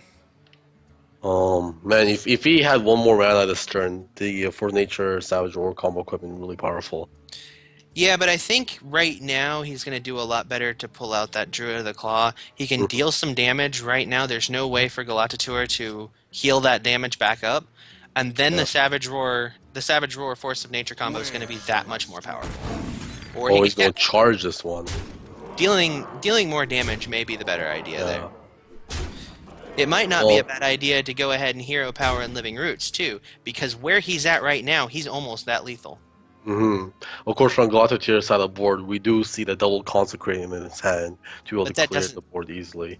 that doesn't matter. Look at the hands. If he uses the Living Roots and he uses his hero power, he's gonna have Galatator right where he needs him for the combo. Yeah. Yeah, that even if he has the extra spell power. Except for one small thing. There is one thing that changes the game a little bit. And that's if he chooses to not use the double consecrate. I mean, Which no, he he's dead though, right? No, For if the he had combo? used one consecrate and Sludge Belcher, he would have survived. No, the No, he the wouldn't combo have. still No, would kill them. You're right. Yeah. The combo. Because he had the still two would have. creatures on Because board, he still had two creatures. I was only counting him as having one creature on board. and here comes the combo, and Glotatier is going to lose. And then, of course, like Druid is so good at killing any kind of these like, slow, durably control combo decks. Like, I can definitely see why they're so high tier right now. Oh yeah, absolutely. Coming out They- of nowhere, like a couple turns ago, like Glotatier was at 30 life, and Yeah. And then he was just dead. yeah, doesn't Went take very from 30 long life. for that deck to kill an opponent. All right. So next up we have Warlock from Motaka and I will Uther from Galatatur. Yeah, Glotatier is just going to grind this deck until he wins with it. I mean, which makes sense. I think he does want to see control matches, and of course, this is a most likely going to be a hand lock. I mean, we know it's arena lock coming out here, and which I think is a favorable matchup for the Morlock Paladin. This is a battle of the legends. That's what this is.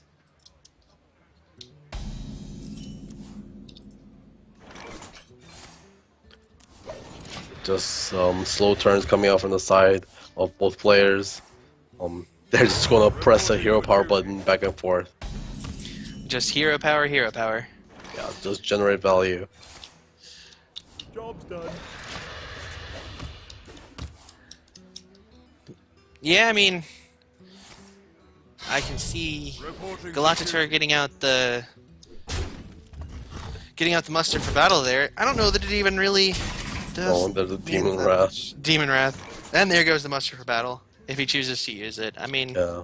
I don't see a reason why not. Might as well.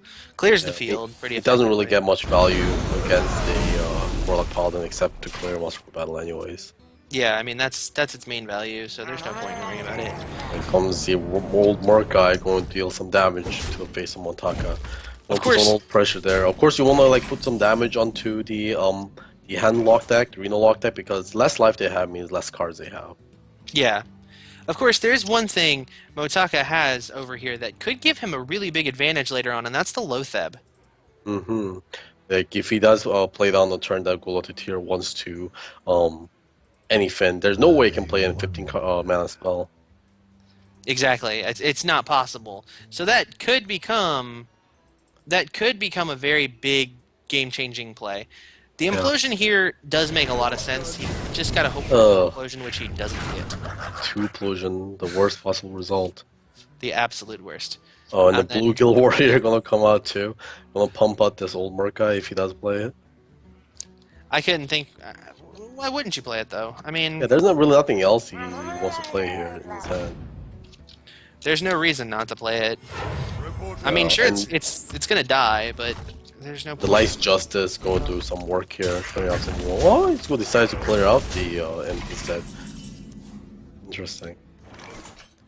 Yeah, there was no reason not to clear it. Yeah, and then for the side of Montaka, he doesn't have another AoE in hand, unless he draws a Hellfire. And he's going to deal with this in the old-fashioned way. Maybe Sludge Vulture? Maybe. I think Sludge Belcher wouldn't be a bad idea. I wonder. Can also, I don't know, Earthring Farseer and Dark Bomb the Murkai. Depends on Yeah. how afraid of he is of a War Leader, because War Leader on this board is insanely powerful. Yeah, War Leader would be a big deal on this board. Many possibilities. I feel like you want to hold that Dark Bomb and just go ahead and pull out the Sludge Belcher. Sludge Belcher is very powerful here. Just barring that Glotteteer draws a War Leader, which he doesn't. And then probably, I don't know what you would want to do on the side of Glotteteer. I think you probably cash in those Murlocs. I mean, they gave him like unproportionately really high value for the Murloc Paladin deck, because usually they don't do much ever. They do Yeah. just come back to life on turn 10 and just like wreck shit up. But yeah, just they made gave us so much value throughout the game already. It's a really awkward turn playing against a Doomsayer here. He could decide to go for Iron Beak Owl, but probably not. I think the Iron Beak would be a pretty good. Iron I Beak and then play Polish Shredder, if he does do that. Many possibilities. Iron Beak, Polish Shredder, or Arthur Farseer. Definitely, yeah. I think the Earthen Ring Farseer would be a good play. Otherwise, like, what do? You just pass, which seems like really lame. Iron Beak Owl. Piloted Shredder. Yeah, he wants to get more pressure on board.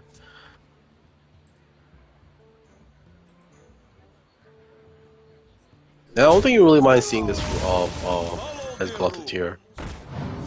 Yeah, Glotteteer has quite a few answers to pretty much everything Motaka has. Hmm I don't see much. He even has the Equality Consecrate for any kind of threat that comes out from Montaka. Yeah, he absolutely. There's. We'll pull out It's the just- Dark Bomb finally. And the Emperor will be able to discount 6 cards. Not a bad value. Yeah, it's pretty good value. And not just that. I mean, he can't take it down yet. There's nothing that Glotteteer can do about it right now. Yeah, unless Glotteteer wants to. Well, He no, would he can use- Equality Consecrate, but I don't see where that would be a but good he idea. did top deck a True Super Champion, which gives him a very easy answer now. Yeah, it gives him a much easier answer. There it is. Let's see what we get off the Shredder. Not exactly what you want to see, but at least he does have 2 power. I'm assuming probably a Swampoo's coming out here to be able to destroy that charge. Let's have Glotteteer. And there Yeah, comes the I- Alexstrasza again. I would definitely clear that off. Yeah. You don't want that. You don't want that True Silver Champion to survive. And again, the Lotheb is going to wait for turn 10. That's going to be the best turn to play Lotheb. Mm-hmm. How many War Leaders have Glotteteer drawn yet? Has he drawn? He has drawn 1.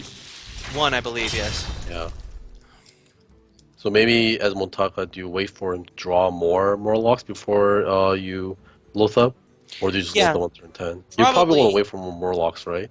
Yeah, because if just the Bluegill, Because he has Bluegill, Old Murkai, and War Leader. Murkai and War Leader, yeah. So so it's not he's really not bad. going to want to. There's not going to be a whole lot of value out of doing that. So, although I do Interesting. question playing out that mind control tech. Yeah, but Probably my control should've that can be saved- so powerful. Should have saved that for what it looks like he might be doing, the Anyfin. That would have been a really big, crushing play against Glotteteer. Hmm But I guess as a Montaka, he just wants to push more pressure on board. Oh, Glotteteer. Oh, well, I guess he drew the second Anyfin, so he just wants to Anyfin to. Oh, he didn't even draw a. Oh, one. Wow, man, I'm not sure I what guess- this value then. I guess then he has 2 Old Murkais dead and then 2 Blue Gill Warriors, but still not very good. I mean, as a 10-mana spell, is that exactly what you're looking for? No, that's not got enough value for it. And I mean, one thing that we see Motaka holding on to here is he's holding on to his Twisting Nether, which is going to be a big thing once that second Anyfin count comes out. Yeah, because you want to use Anyfin as a grind tool against other control decks, right? Because usually the first one is going to kill them and the second one is going to, but the Twisting Nether is going to be able to provide Montaka with a perfect answer if Glotteteer does bring out the second one. And the first Anyfin had just no value because of the minimal amount of what he actually had on the field. Just didn't give it enough value to be worth having ever been played. I don't know why he chose to do that. Because I'm even thinking, now, but I'm wondering if Glotatier has lethal. Okay, no, he only had 2 more guys Oh. and 2. Yeah. So it's 4, 4, and 1, 2, that's 3, 8. 4. So that's 5, 14. It's 14 damage. Where's if he it does 14 anything. damage? Where's it 14 damage? We'll go again, do it. Yeah, it's 14 damage. Okay, you're right. It is 14 damage. I mean, it does put him yeah. to range of That was a consecration. mistake. Yeah. Yeah, he was miscalculating it. Yeah. Right, you have to calculate in the other old Murkais with the old Murkai. Right. Yeah. Move quickly. Oh no, what do you do here, man? He used both of his combo pieces. Now he can't do anything anymore. And then You know- whenever he draws a Warrior now, like it's completely useless. What he does Oh. is he goes for it. That's the only thing he could possibly do, which he's not going to do. Man, he had Equality Consecrate in his hand the entire time. Yeah, I would have Oh. gone for that. There was no reason not to. Yeah, Once now you put he's that on the field, the only thing he did now is he wasted it. If he had gone for it, he wouldn't have wasted it. He would have at least been putting some pressure out there. now how do you win as Glottatier's deck? I mean, like the deck doesn't have like Tyrion, doesn't have Ragnaros, doesn't have all these win conditions that Paladins usually play. I'm not sure you do. I'm not sure that you do. I think that playing that second one hurt him way too much to where he's going to be able to come back it.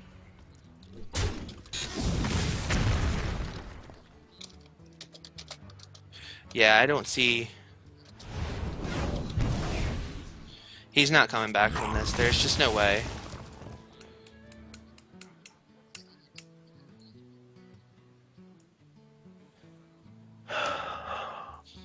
Yeah, it's just a matter of time now. Motaka, he's not gonna lose this game.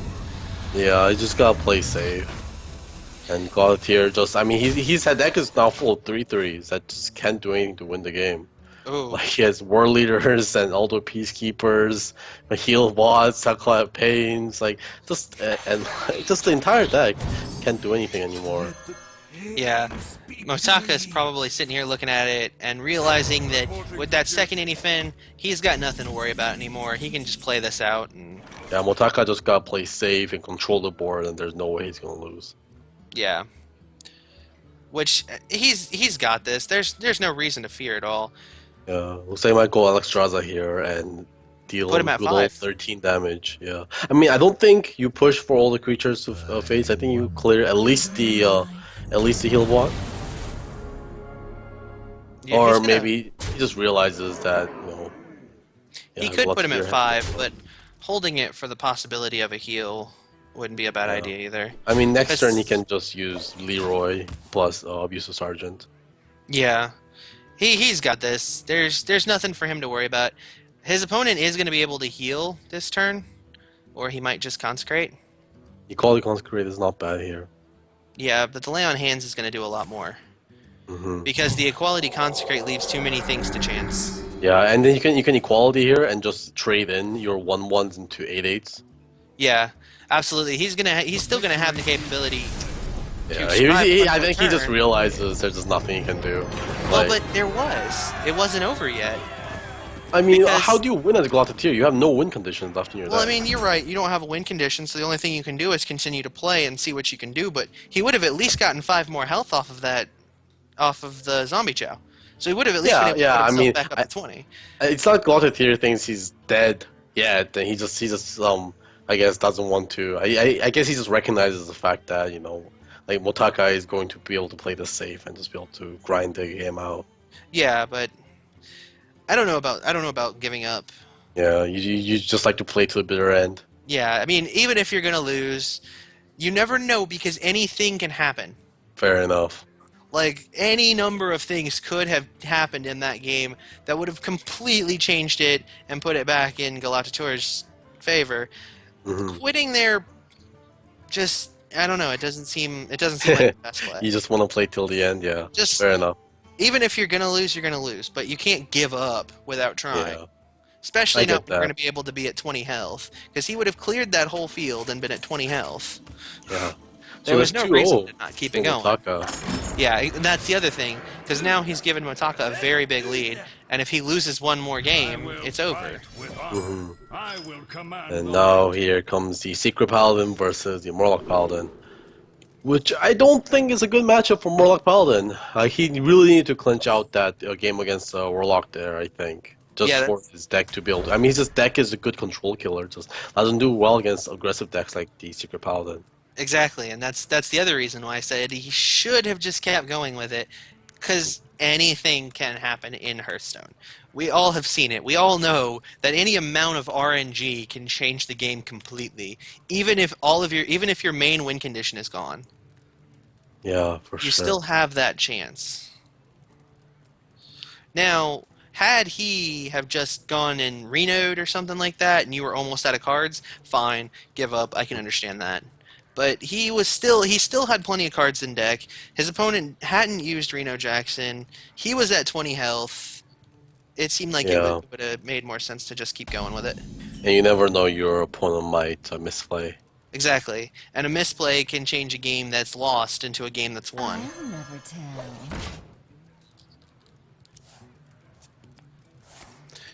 Montaka has a pretty decent hand here. Yeah, Motaka has a really good hand here. Glotatier is going to make sure that Secret Keeper isn't going to be able to gain any value and go clear off right away. But Motaka does draw a very good turn 2 play. It looked like he wasn't going to be able to do anything except reinforce, but And this Knife Juggler is going to be able to combo with the Muster for Battle and throw knives everywhere. wow, and Galatator has nothing to do about it. Nothing he can do. Oh, he's not going to do that. Okay, well that worked out for him anyway. Yeah, and I guess he had the Noble Sacrifice and he wasn't worried too much. He just wants to be able to settle more damage on board. He may have been waiting for a muster, Yes, now The he other can side. spray knives and be able to get more value out of knives now. and he gets a knife off of that. Yeah. So yeah, he may have been doing that in anticipation for a muster. There he comes now. Yeah, here comes the muster. That looks like, I guess that's exactly what he was doing. He wanted to see if he could pull some more value out of it, which... But the knives! Okay, the knives at least Okay. have one. At least So now one he can hit. use his weapon, yeah. This is definitely looking in the favor of Motaka so far, but then that doesn't Plus, this is necessarily the- mean anything. Yeah, turn 4 is the turn to clear the board. But Glotatier already down to 16 life on turn 4. Yeah, turn 4 being down to 16 is not good. The Solemn Judgment, which is giving him a heal bot. Yeah. That's pretty much it. Shielded Minibot, and I Showing guess... Minibuy into Muster, attack phase Muster. Yeah, Fill that's... out the board again. Like Glotatier needs to draw like another Consecrate here or a Wild Pyromancer. I keep on saying Young Pyromancer for some reason. Yeah, I know. You're stuck in Magic, and this is not Magic. It just, I haven't seen a lot of Wild Pyromancers until recently again. I mean, they used to see play during Season 1 before any expansions, but like they didn't see a lot of play until like, you know, the Morlock decks became popular. Well, I know mages were playing them, but Priests were playing them quite a bit. that's what I too. meant. Priests, not mages. Priests were playing them. Yeah, Some 'cause mages, combo's a little so bit of... well.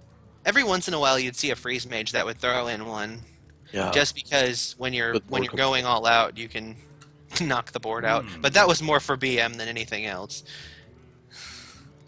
And it's an interesting turn here for Glotatier. Do you want to play the Paladin Shadow or Blessing Kings? Well, So he's gonna go for the Blessing. from Motaka, Well, we're just going to Smork here, maybe. Do we clear the 1/1? nah, don't even clear the 1/1. Just go all face. He's got him in such a good spot right now. Well, okay, I guess he's gonna clear the 1/1. I guess he doesn't take the 1 damage. I mean, at this way now you can't pop the shield with the 1/1. Yeah, but he can pop the... well, it doesn't matter. Yeah, Even if you attack it with face, now he's fucked. No. He can pop the shield and pull out the equality, which he's not going to do, I guess. Maybe he's digging for the consecrate, which he didn't get. Yeah. Oh no. Is this going to be a quick 3-0? Not yet. He's still Yeah, got the it option. isn't over yet. He's still got a few options here. I don't know about playing that. That could end it. Healbot If is he so- if he plays that anti-killbot, that could be a big problem. Okay, well, at least Glotatier survives. He's Oh going. man, Keeper of Uldaman's great draw here, being able to add 2 more damage to the board. He's going to put him at 3 health. Yeah. None may steal us. I don't know. This. He's in such a bad spot right now. There's so many things that can finish this game right now. Glutatir needs to draw a board clear this turn. A Consecrate would be perfect here, Oh, or a and Young nothing. Wild Pyromancer. He can draw another Not- card up here without Collide of Pain. Not the young pyromancer. Not the young pyromancer. Let me He's believe. not going to go for the second draw. I don't know. I think he should go for the second draw. I mean, But he might be playing no, because he can't just clear out the 6/6. Let me. No, he can just clear out the 6/6. If he just clears out the 6/6, that gives him the capability to throw down Sludge. Oh, there's Belcher. Consecrate. Oh, and there's the Consecrate. damn. But Okay. is it worth playing? Yes, definitely yes. Is it? Yes, Is it? yes. Okay. Well, as long as He's at 3 life. What is he going to do? He Well, needs to that draw the helps. Consecrate there. But if he had drawn the True Silver Champion, then Motaka would have won. Yeah, but I mean, well, then what else do you play there other than Consecrate? Reporting for duty. The Sludge Belcher.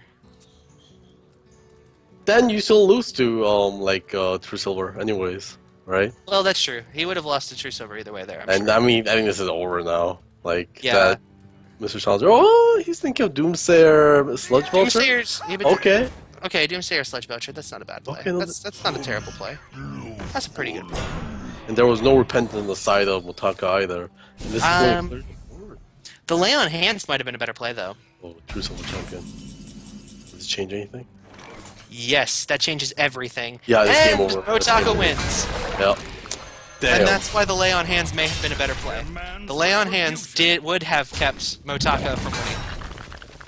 No, he Yeah. would have been dead because he would have no blockers, and the 7 and 2 creature would have went onto his face. Right. Okay, so no matter what, he lost. No that. matter what, yeah, he was there. The True Silver That's- Champion top deck it's- is going to be game over. The True Silver Champion was basically all Motaka needed for 2 turns to win. And matter Morlock deck just can't win against Montaka, and that's going to be game over. So who's Yeah, our the better champion. paladin? Who's the better paladin? The answer is not Murloc. Yeah, looks like the secret, of course, still staying on top. We all hail Secret Paladin. Secret Paladin's just too good. You can't beat that. Yeah, the deck is way too powerful, and Motaka is going to be our champion for tonight. So congratulations, Motaka. Yeah. Well, that's happy. it for us, right? For tonight? That's everything we got. I don't have anything more planned. Do you have something more planned? No, I'm probably going to go to bed. It's getting pretty late. I think we should have a dance party. Let's have a dance Yeah. party. Rare, do you want to plug your Twitch channel? I can, yeah. Come join me. I'm Rare Ultra Okay, cool. on Twitch.tv. I play Hearthstone. I play Fallout. I play some other things that I can't think of at the moment, but I play them. So you should come join me sometime. He plays Hearthstone. I Play did say with that, the didn't I? Well, maybe you did. I thought Hearthstone was the first thing I said. Well, I play that too. So there Yeah. we go. All right, guys. Make sure to follow Random Championship Series on this Twitch channel. And Esports RCS on Facebook, Twitter at Esports RCS, and from Golgi app and Rare Ultra. We'll see you next time. See you next time, guys.